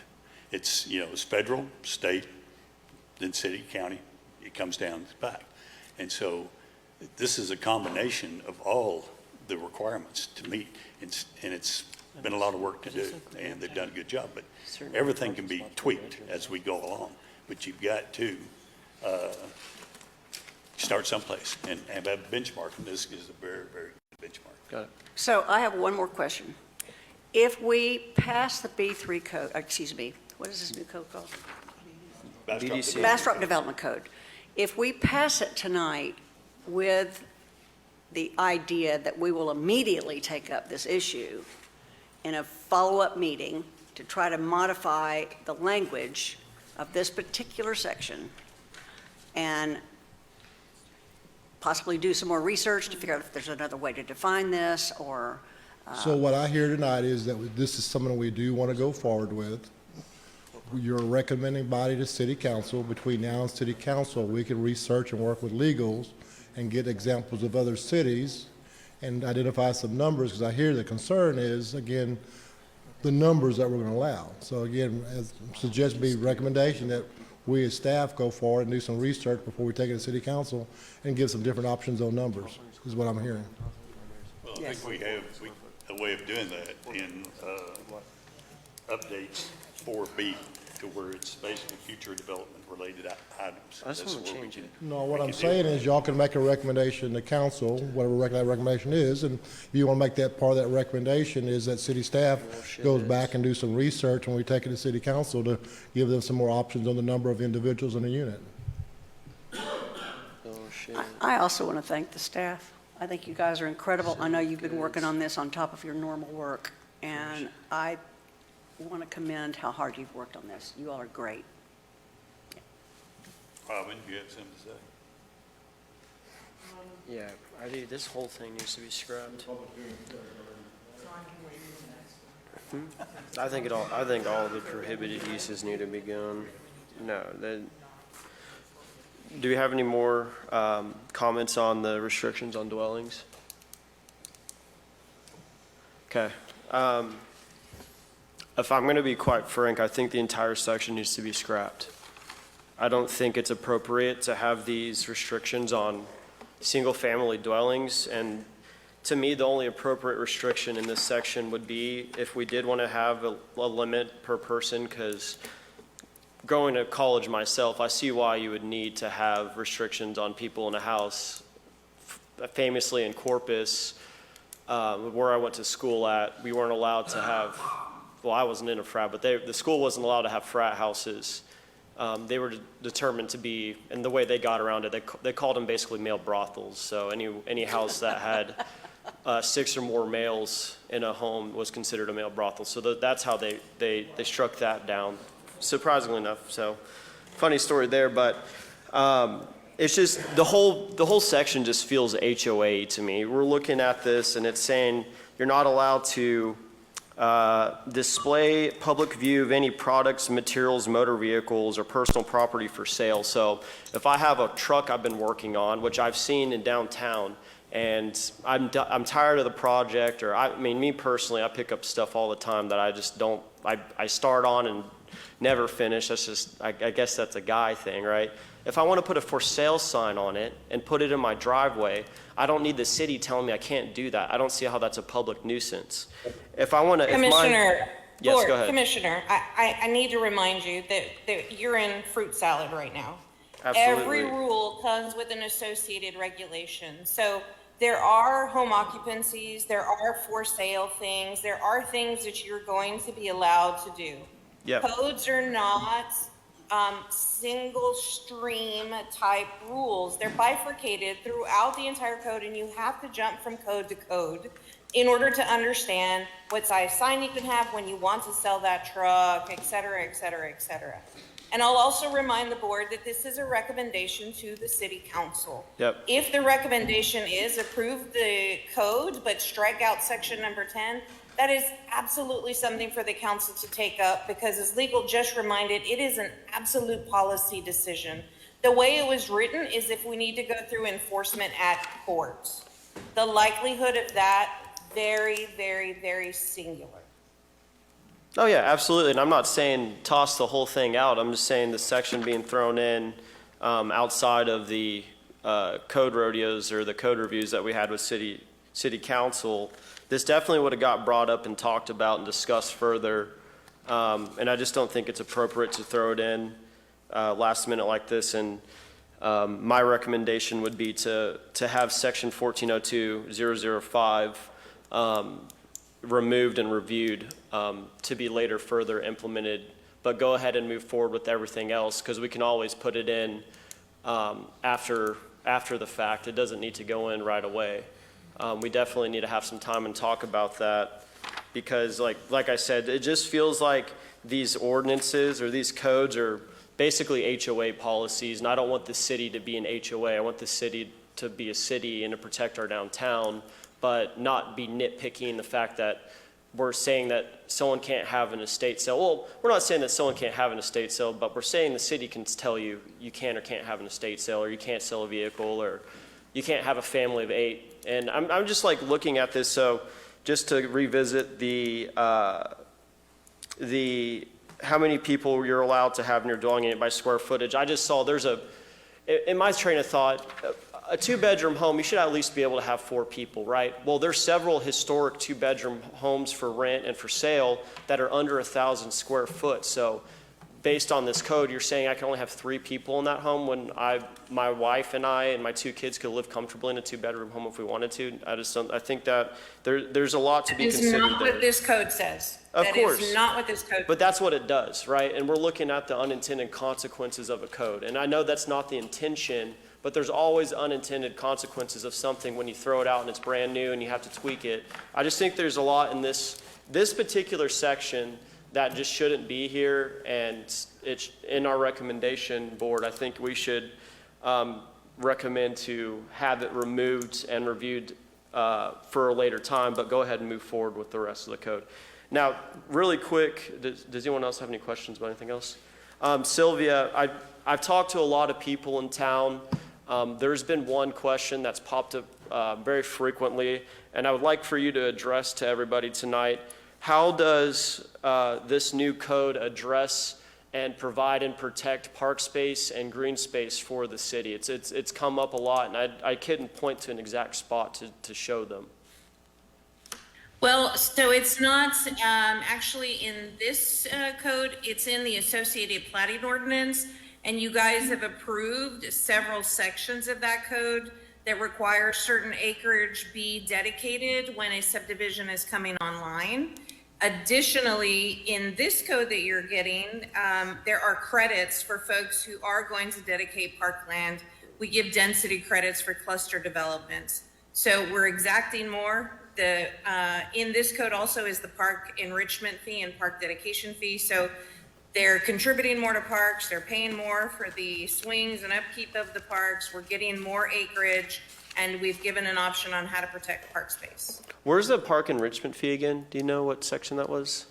Or the park dedication fee? I've read through it a million times. I couldn't find it. I probably should have looked it up online. It's actually not within the development code. It's with the separate subdivision regulations, Got it. which is going to be Coming one up. of the next items. Got it. Okay, perfect. I wanted to make sure.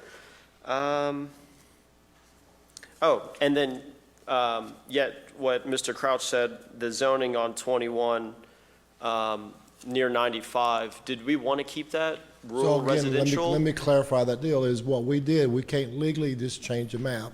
Yeah, So we adopted a comprehensive land use plan, identify future uses. yep, Future zoning changes have to be based on that comprehensive land use map. So any property that want to be changed to a different zoning category would have to be a request of the property owner and go through the typical zoning change. That's a whole process that's by itself, initiated by the property owner. okay. And then the last question I had, so if there's a property that's non-conforming for parking and we're requiring additional parking, what's going to come first, the additional parking or the 65% lot coverage? So when you have an existing piece of property, the goal is to get these vacant properties back into use. Yep. Is we would try to work with what the existing situation is, but still, as Brittany touched on, get landscaping or whatever. When you have an existing building that wants to expand, you can't increase that non-conforming situation. So again, they would still have to meet their lot coverage, they still would have to have Okay, so landscaping. they'd still have to meet lot coverage, and if they Yeah. couldn't meet lot coverage with the additional required parking, then they wouldn't be able to expand the building. Exactly. Got it, okay, But again, the intent is try to work with the existing situation, get them back in use. okay. All stars. Okay, any other questions? I just want to make sure that we talk about the administrative relief report, because we talked about it the last time. I know that you guys have the administrative relief. I just asked that we do a monthly report so we know if there's things within the code that we need to fix, because you guys are having to approve things and it's not working. Okay. You want to talk about it, you said? The administrative relief? No, I just want to make sure. I just want to make sure we get a report, because essentially we're giving them permission to continue providing relief and not having to come and do this whole rigmarole every single time. Yep. But I want to make sure that if it's a consistent thing that they're having to provide relief for, we make adjustments if needed. Okay. I don't want to keep having the same problem over and over. I just want to make sure it comes in front of us at some point so we can make sure it's not something in the code that needs to be addressed. So if you might would like to clarify is what you're asking for is under the B3 code, they were bringing cases before you with 20, 30, 40, 50 warrants trying to get there. So we've tried to come up with a code as again with the public input, these previous warrants, and still get quality development. Yeah, no, I agree. I think it's great. I think it makes it easier for everyone to understand the language when we're not asking for all of these warrants, which thank God that's gone, but variances. But I think just if we're having the same ongoing issue, I want to make sure that if the code needs to be changed, we change it or make adjustments to better fit you guys. Thank you.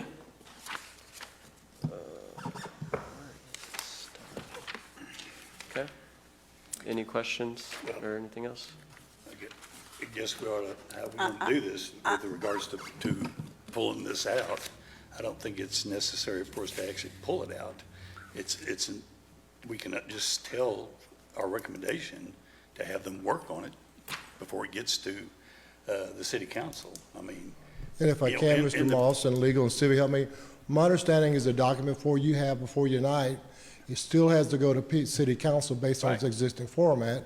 Y'all can make a recommendation to change things or add things, but this document is a living document. It has to go to you based on y'all's recommendation. So they're still going to get it. Your option is to recommend leaving it, changing it, or whatever, but they're still going to review the same document. I understand, but here's the issue. I want y'all to consider the fact, do you really want to spend about 3 or 4 days working on how to define this? I don't think the P&Z does in this situation. You know, how this works sometimes is that we're political cover. So whatever we pass doesn't mean they have to do it by any stretch of the imagination. We're just recommending to the city council to do this or do that or that. They do whatever they want to do. It has nothing to do with what we say up here in reality. And I think they're better qualified, you know, with the attorney and stuff like that to make those decisions rather than the P&Z board. I think we're better off just saying, here, it's your problem, figure that out. Because it's a framework, and the framework, you know, can be changed and massaged, but I don't think it's up to us to do that. Necessarily just jerk it out, just let it go. Let it go. Well, or the reverse. The reverse could be true. We pull it out and they can put it back in if they want to. Well, but again, that's what I if- apologize. What I'm trying to clarify is this document this document is an official document that we have to carry forward in its existing format based on what recommendations y'all make those comments to city council. You can recommend to pull it out, but the same living document is going to city council with anything else you add. But doesn't mean they're going to do that. Yeah, of course. I'm of the opinion that it gets pulled out and reviewed further, and it can be added shortly after. And it doesn't have to be. It could be the next meeting. Why do you have to pull? I was going to say, I'm kind of with Gary. I think that if the recommendation is from our attorney, he's telling us that this is what's in our best interest currently. I do think that we should dig more into it. I don't necessarily like the wording, but I don't think that we should pull it if our attorney is telling us it covers us. If I may, for practical purposes and heeding what Doc has to say, whether we recommend to pull it out or we say we want it pulled out, it has the same effect with the city council. And I think the more, based on what Doc is saying, based on what I've heard from the attorney, the more accurate legal interpretation of this is that we vote on it with a recommendation that it be pulled out. Because ultimately, we don't have the authority to make the final decision on this anyway. So that to me seems to be the most appropriate and elegant way to deal with this situation. I think for me, my question would be why pull and why not just leave and address? If we're going to address it anyway, why not just leave it to cover ourselves in the meantime, because that was the recommendation, and then have a discussion? Well, my concern about that is that we wouldn't have any idea when it would come back up to be discussed. We do have that authority, though. We can tell them we want it to come up in the next meeting. Yeah. I disagree with taking it out and not leaving it in there to cover us. I mean, I get where you're saying, but in the maybe what month that it takes us to revisit this, I don't think. Yes, I think that it would be safer to cover ourselves and address it after the fact versus taking it out altogether. Hey, Doc, what would it look like to table that specific section and to review it in the next meeting, or to give us some time to maybe have some conversations with people and then make recommendations on the changes at the next meeting? Commissioner, I think you can have whatever conversations you want to with folks. Those conversations can also be had with the city council. Yeah. If there are immediate concerns, if there are a request to table, the motion tonight could be to move it along to city council, but strike, blank, blank, blank section until staff reviews and brings back something to the planning commission within blank time frame. I mean, you guys have a lot of parameters, but again, you're a recommending body. Trust me, when council hears all this conversation, they're going to send us back to the drawing board anyway. So. Okay. I just think we're not qualified to do I it. recommend striking the entire thing. I If anyone recommend wants to we make don't, that. but remember this, keep this in mind at all times, is that a horse designed by committee is a giraffe. Okay. And let me tell you, we are not qualified for this, and this will go on and on and on. And the people that didn't, if you want to do it down here are the people that need to make that decision legally, rather than us. It's too slippery at the slope. You'll never be able to do it.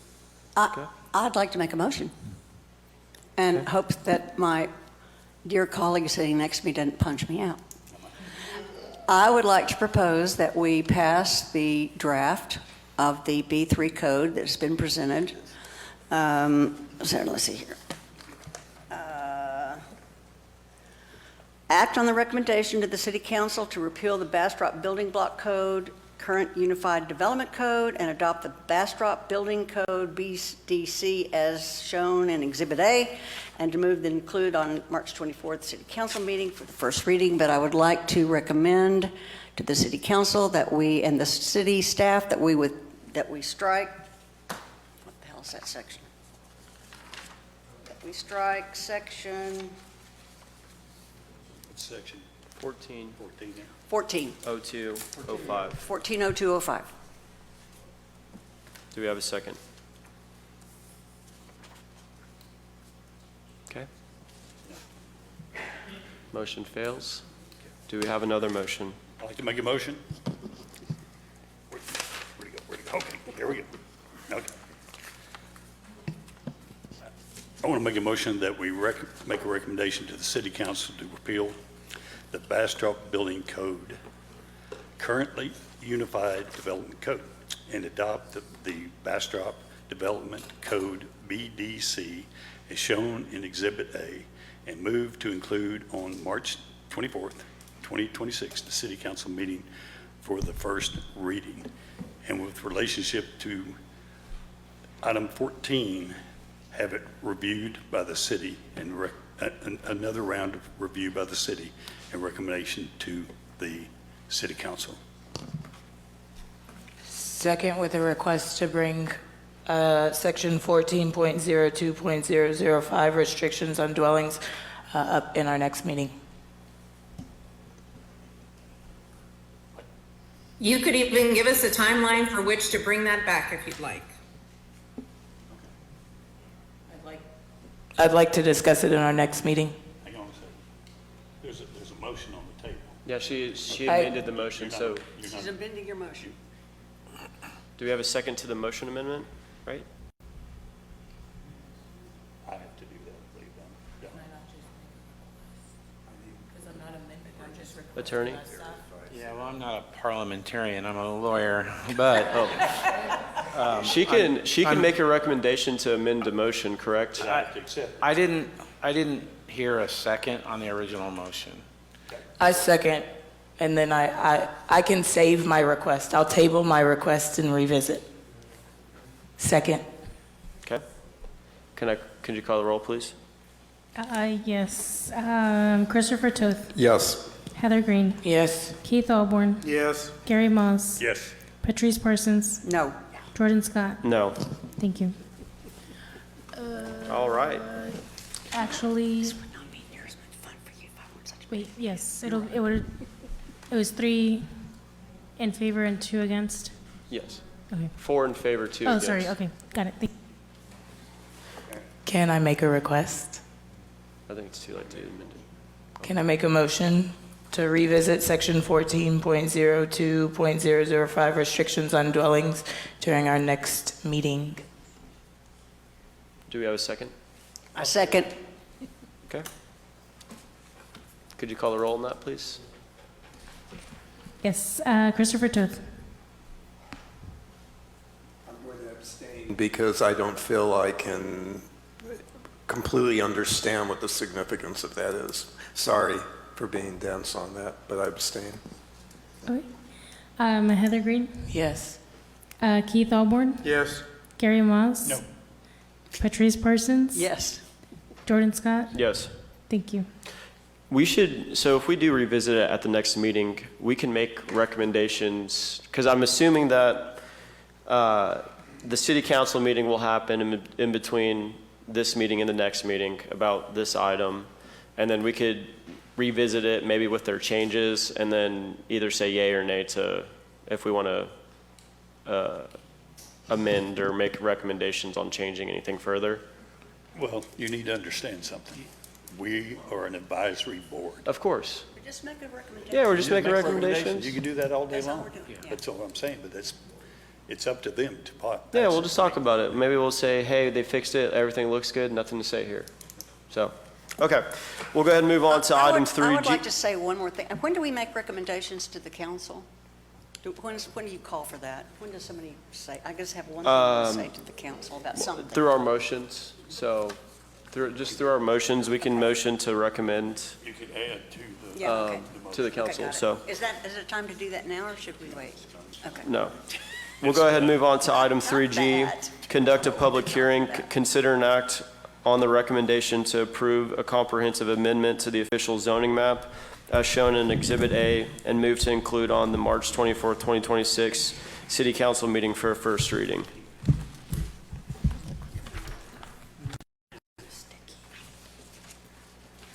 All right, so this item is associated with the last item. The last item was a recommendation on the actual text of the new development code, while this item is a recommendation on the new official zoning map.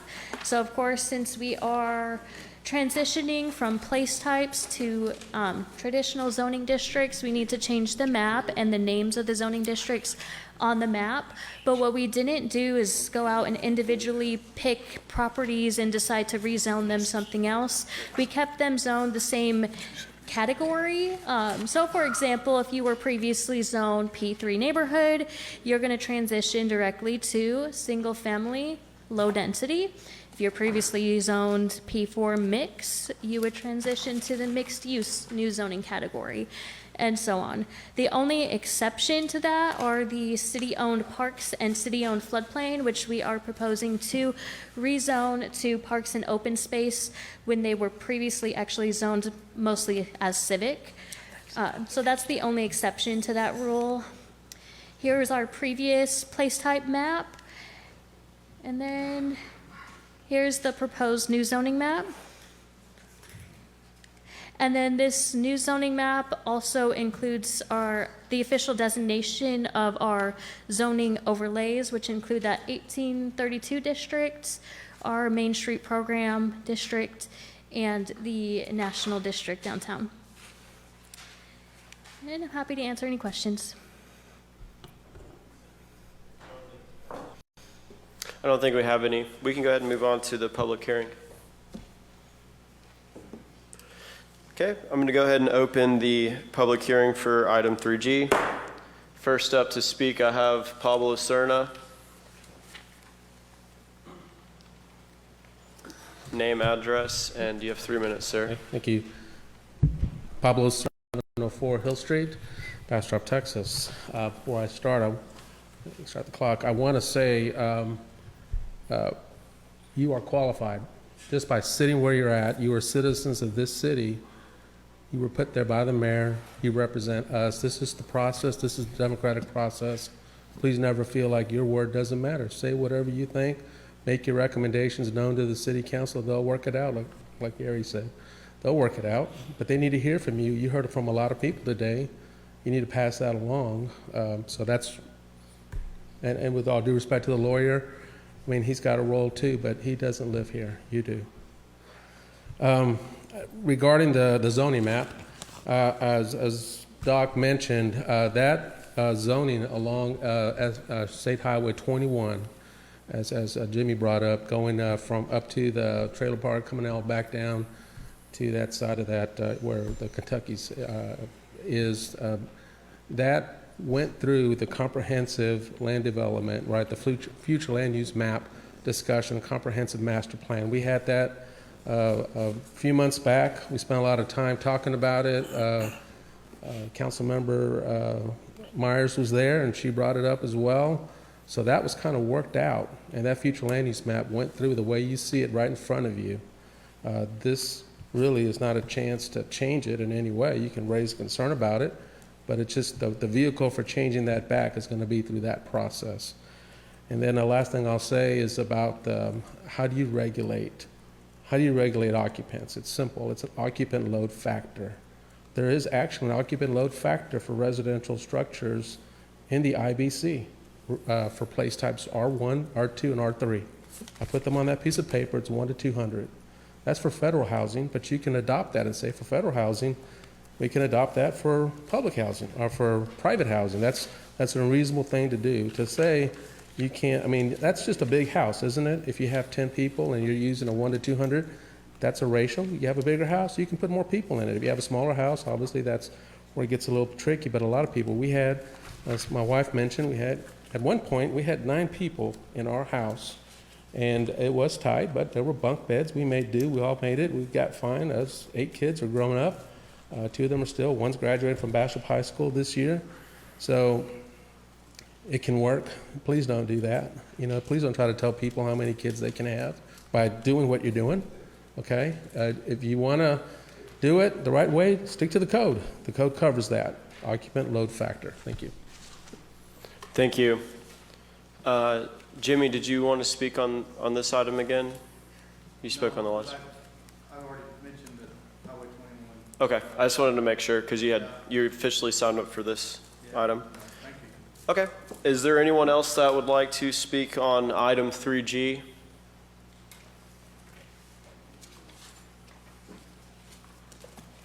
Name, address, and you have 3 minutes. Robin Payson. I live at 1704 Wilson Street. I've been there about 38 years, so I've seen a lot of changes. And I just want to say that I'm very glad that the city's moving forward with this change in zoning. I've seen firsthand on my street someone who's come in and bought a house with room in front and back and now split it into 3 lots and are planning on building a house on the lot in front of the other house that was there, and then another house behind that house. And my concern, and really you've addressed it because you've moved this forward, is that, have an awareness that there are developers and realtors out there who are looking for opportunities to move faster than this process. And so I'm really glad you are moving forward. And I want to thank Sylvia, the city manager, and the planning and zoning department, because I love the idea that the best way to understand the regulations is to write them. And then you have a way of enforcing them or implementing them in a way that, having been on the pointy end of a previous planning department that didn't know the rules and were implementing them incorrectly, I really appreciate the changes that have happened and the hard work that you're doing. Thank you. Thank you. Anyone else for item 3G? Oh, you got it.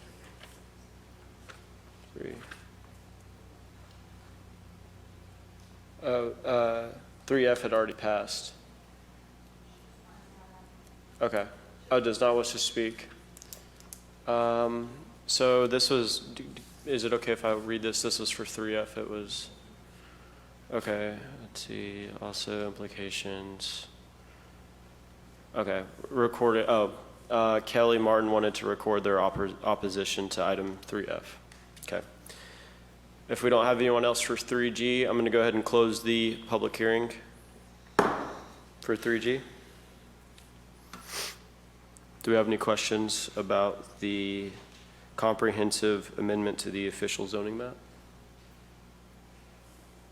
No?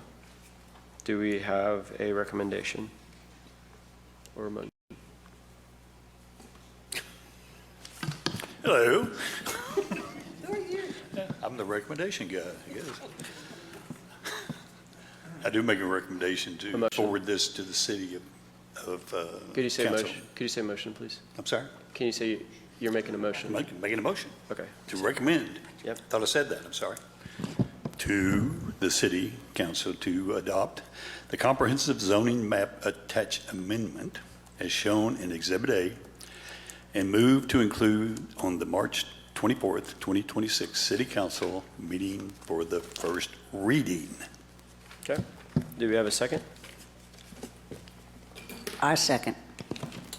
Can we call the roll, please? Yes, Christopher Toth. Yes. Heather Green. Yes. Keith Osborne. Yes. Gary Moss. Yes. Patrice Parsons. Yes. Jordan Scott. Yes. Thank you. Thank you. On to item 3H, conduct a public hearing, consider and act on the recommendation to the proposed amendments to subdivision regulations and codification as Chapter 10 as shown in Exhibit A, and move to include on the March 24th, 2026 City Council meeting for a first reading. All right, so this item is contingent on the adoption of the new development code because it would include repealing the B3 code, which included subdivision ordinances within the B3 code. We would need to extract the subdivision regulations and adopt them separately within the Code of Ordinances within Chapter 10. So that's the main reason we're doing this. Chapter 10 just keeps the plating procedures separate, clear, and enforceable, especially since they are applicable not just in the city, but also in the ETJ. There are some proposed amendments to the subdivision regulations, but we didn't do a full review of the subdivision regulations. That'll come down in the future. However, we had to clean it up a little bit just to align with our new code if it gets adopted. So those include removing B3 code specific terminology and references to place types, removing civic space requirements, which this was actually already approved back in November of last year to become optional, but we would just remove this language altogether. And then remove the public street tree requirements and public bicycle parking requirements from the subdivision chapters. And then there was a discrepancy within the alley pavement widths that we require. It was referenced in two different locations. One required a 12-foot alley width and another location in the code required a 16-foot alley width. So we just cleaned that up, and the intent is to require a 16-foot alley width. So we cleaned that up. And then we did remove the street cross-section illustrations, which really were just illustrations. We kept all the standards like the right-of-way width requirements and the pavement width requirements, but removed those illustrations since they were not consistent with our current transportation master plan, but they will be revisited again when we update our transportation master plan. And these requirements aren't being done away with altogether. They're really being implemented in different ways. So the removal of the civic space is really replaced by our parkland dedication ordinance, which was adopted back in March 2025.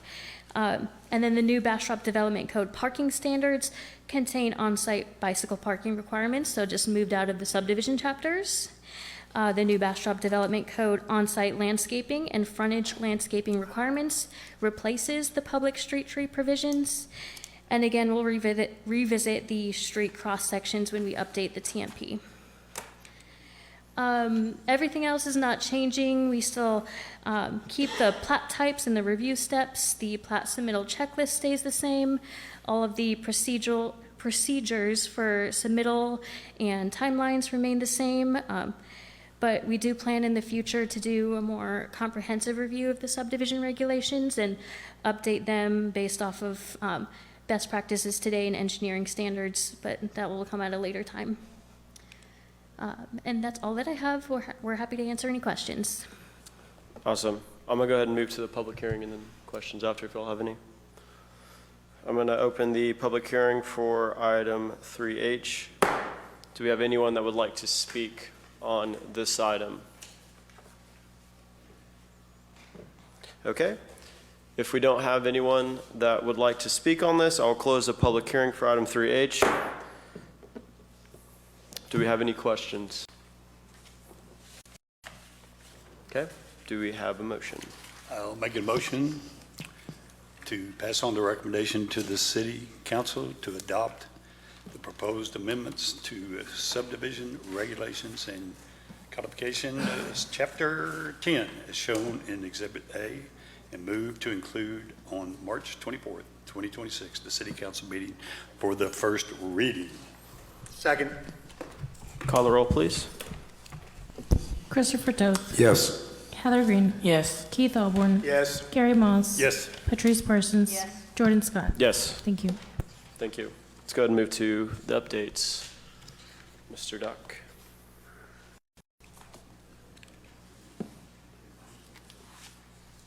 So discussion pertaining to downtown parking expansion and possibility of a parking garage. Are you still online, Stevie? Do you want to say anything on that or just give them an update?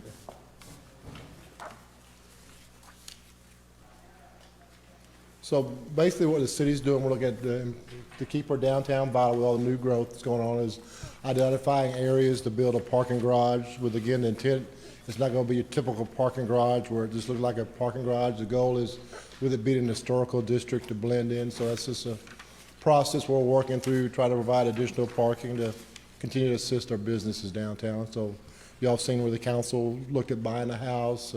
We're looking at different areas. So again, it's just kind of an update that with the goal to add parking downtown. So ESD3 zoning concept you heard tonight.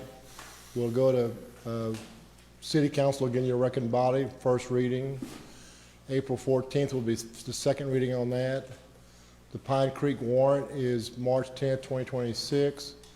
And we moved again, as advertised, the stuff you heard tonight, again, this is more for the public. I think the main concern would be at the next meetings on what we heard tonight, to give staff enough time to really put their staff report together.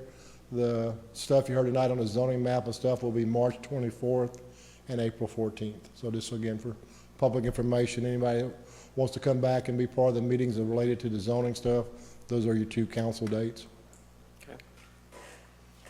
Okay.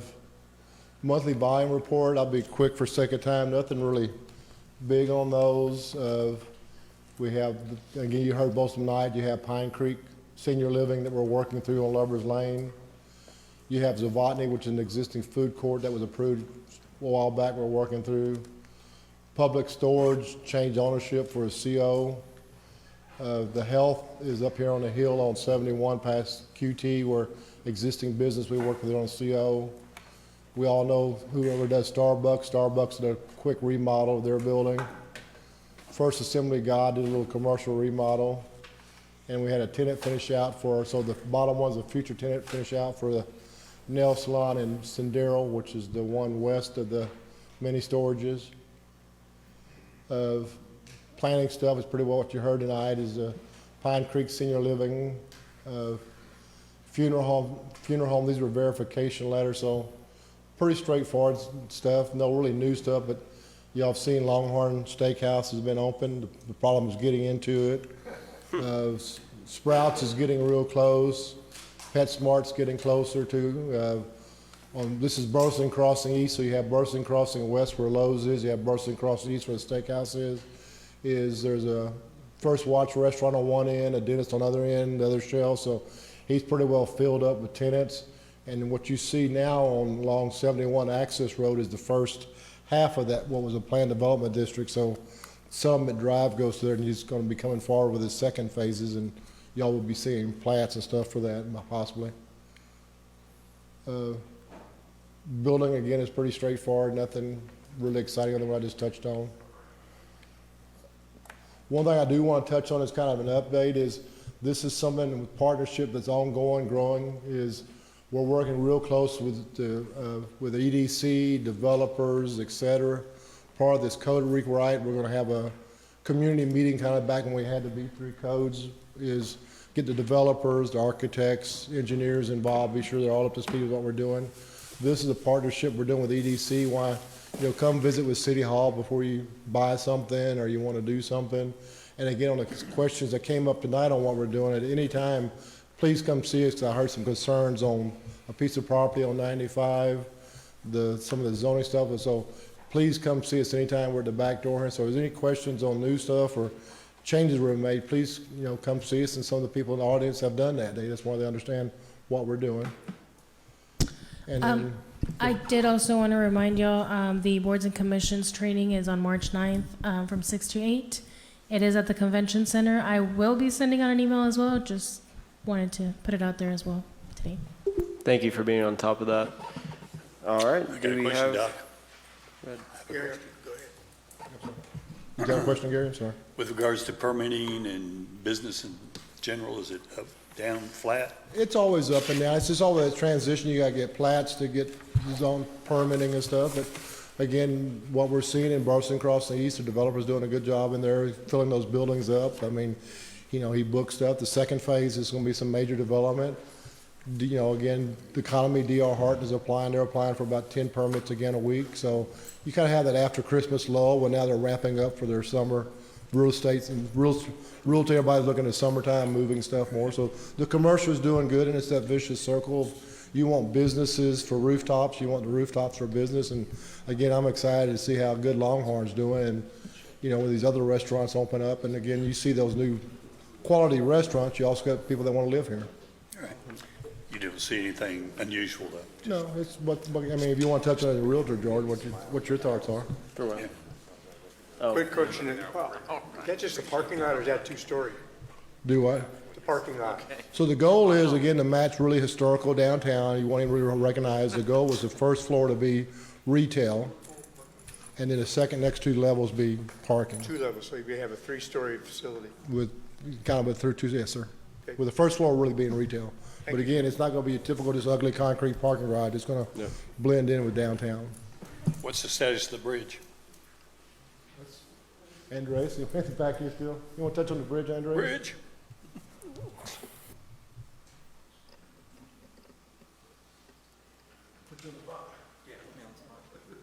Yeah, the bridge. The bridge is actually Elizabeth's project, but it's moving along pretty good. They're still on schedule. They're still on time. I believe they're moving to the deck. They're going to start moving the deck, taking the deck off the deal. That's when we'll probably run into some, hopefully no catch-ups, but that's where I think the hiccups will be, is when they start pulling the deck off and what they find under there. But as of right now, on schedule and on budget. And we're adding steps. Councilmember Myers, she asked for some steps. We're going to put some steps down to from the top down to the Riverwalk, so you can come up there. That's a good idea. We added that you'll see that be a part of the new design. We're working with the contractor on that, and we're also working with the contractor to make sure the lighting, that we have some up lighting and some things tied into that. And so those are some of the new things that are coming that weren't on the original plan. Are you going to still have lighting on the girders? So we can't do lighting on the girders. The historical society told us no. So all we can do is up lighting from the base, from the decking. And ETA on final completion? I don't have that. I'm sure Elizabeth will beat me up for not knowing what that is, but that's okay. Thank you. We'll make sure it gets sent out to you. Make sure it's done right. Take your time. Yes. Anything else? Okay. Cool. Thank you. Do we have any individual requests from planning and zoning? Items to be listed on future agendas. Turn your mic on. Sorry. This is not necessarily for future items for us, but I would like to state for the public record that I think everybody knows that the major concern I have had with the Euclidean planning is, from what I understand, the reason why a lot of cities have moved away from it is that it has can have a negative impact on low to moderate income individuals. Okay. I really like the idea of us adding somebody to the commission that can kind of represent that community to help us kind of navigate our way through. So I would like to recommend to the commission that we really, not the city council, that we try to find somebody that could represent that community on this commission. That's all. Thank you. Do we have any other individual requests? No? Okay, let's move to item 5. Do I have a motion? I make a motion, we adjourn. All in favor? Aye. All opposed? Thanks, everybody.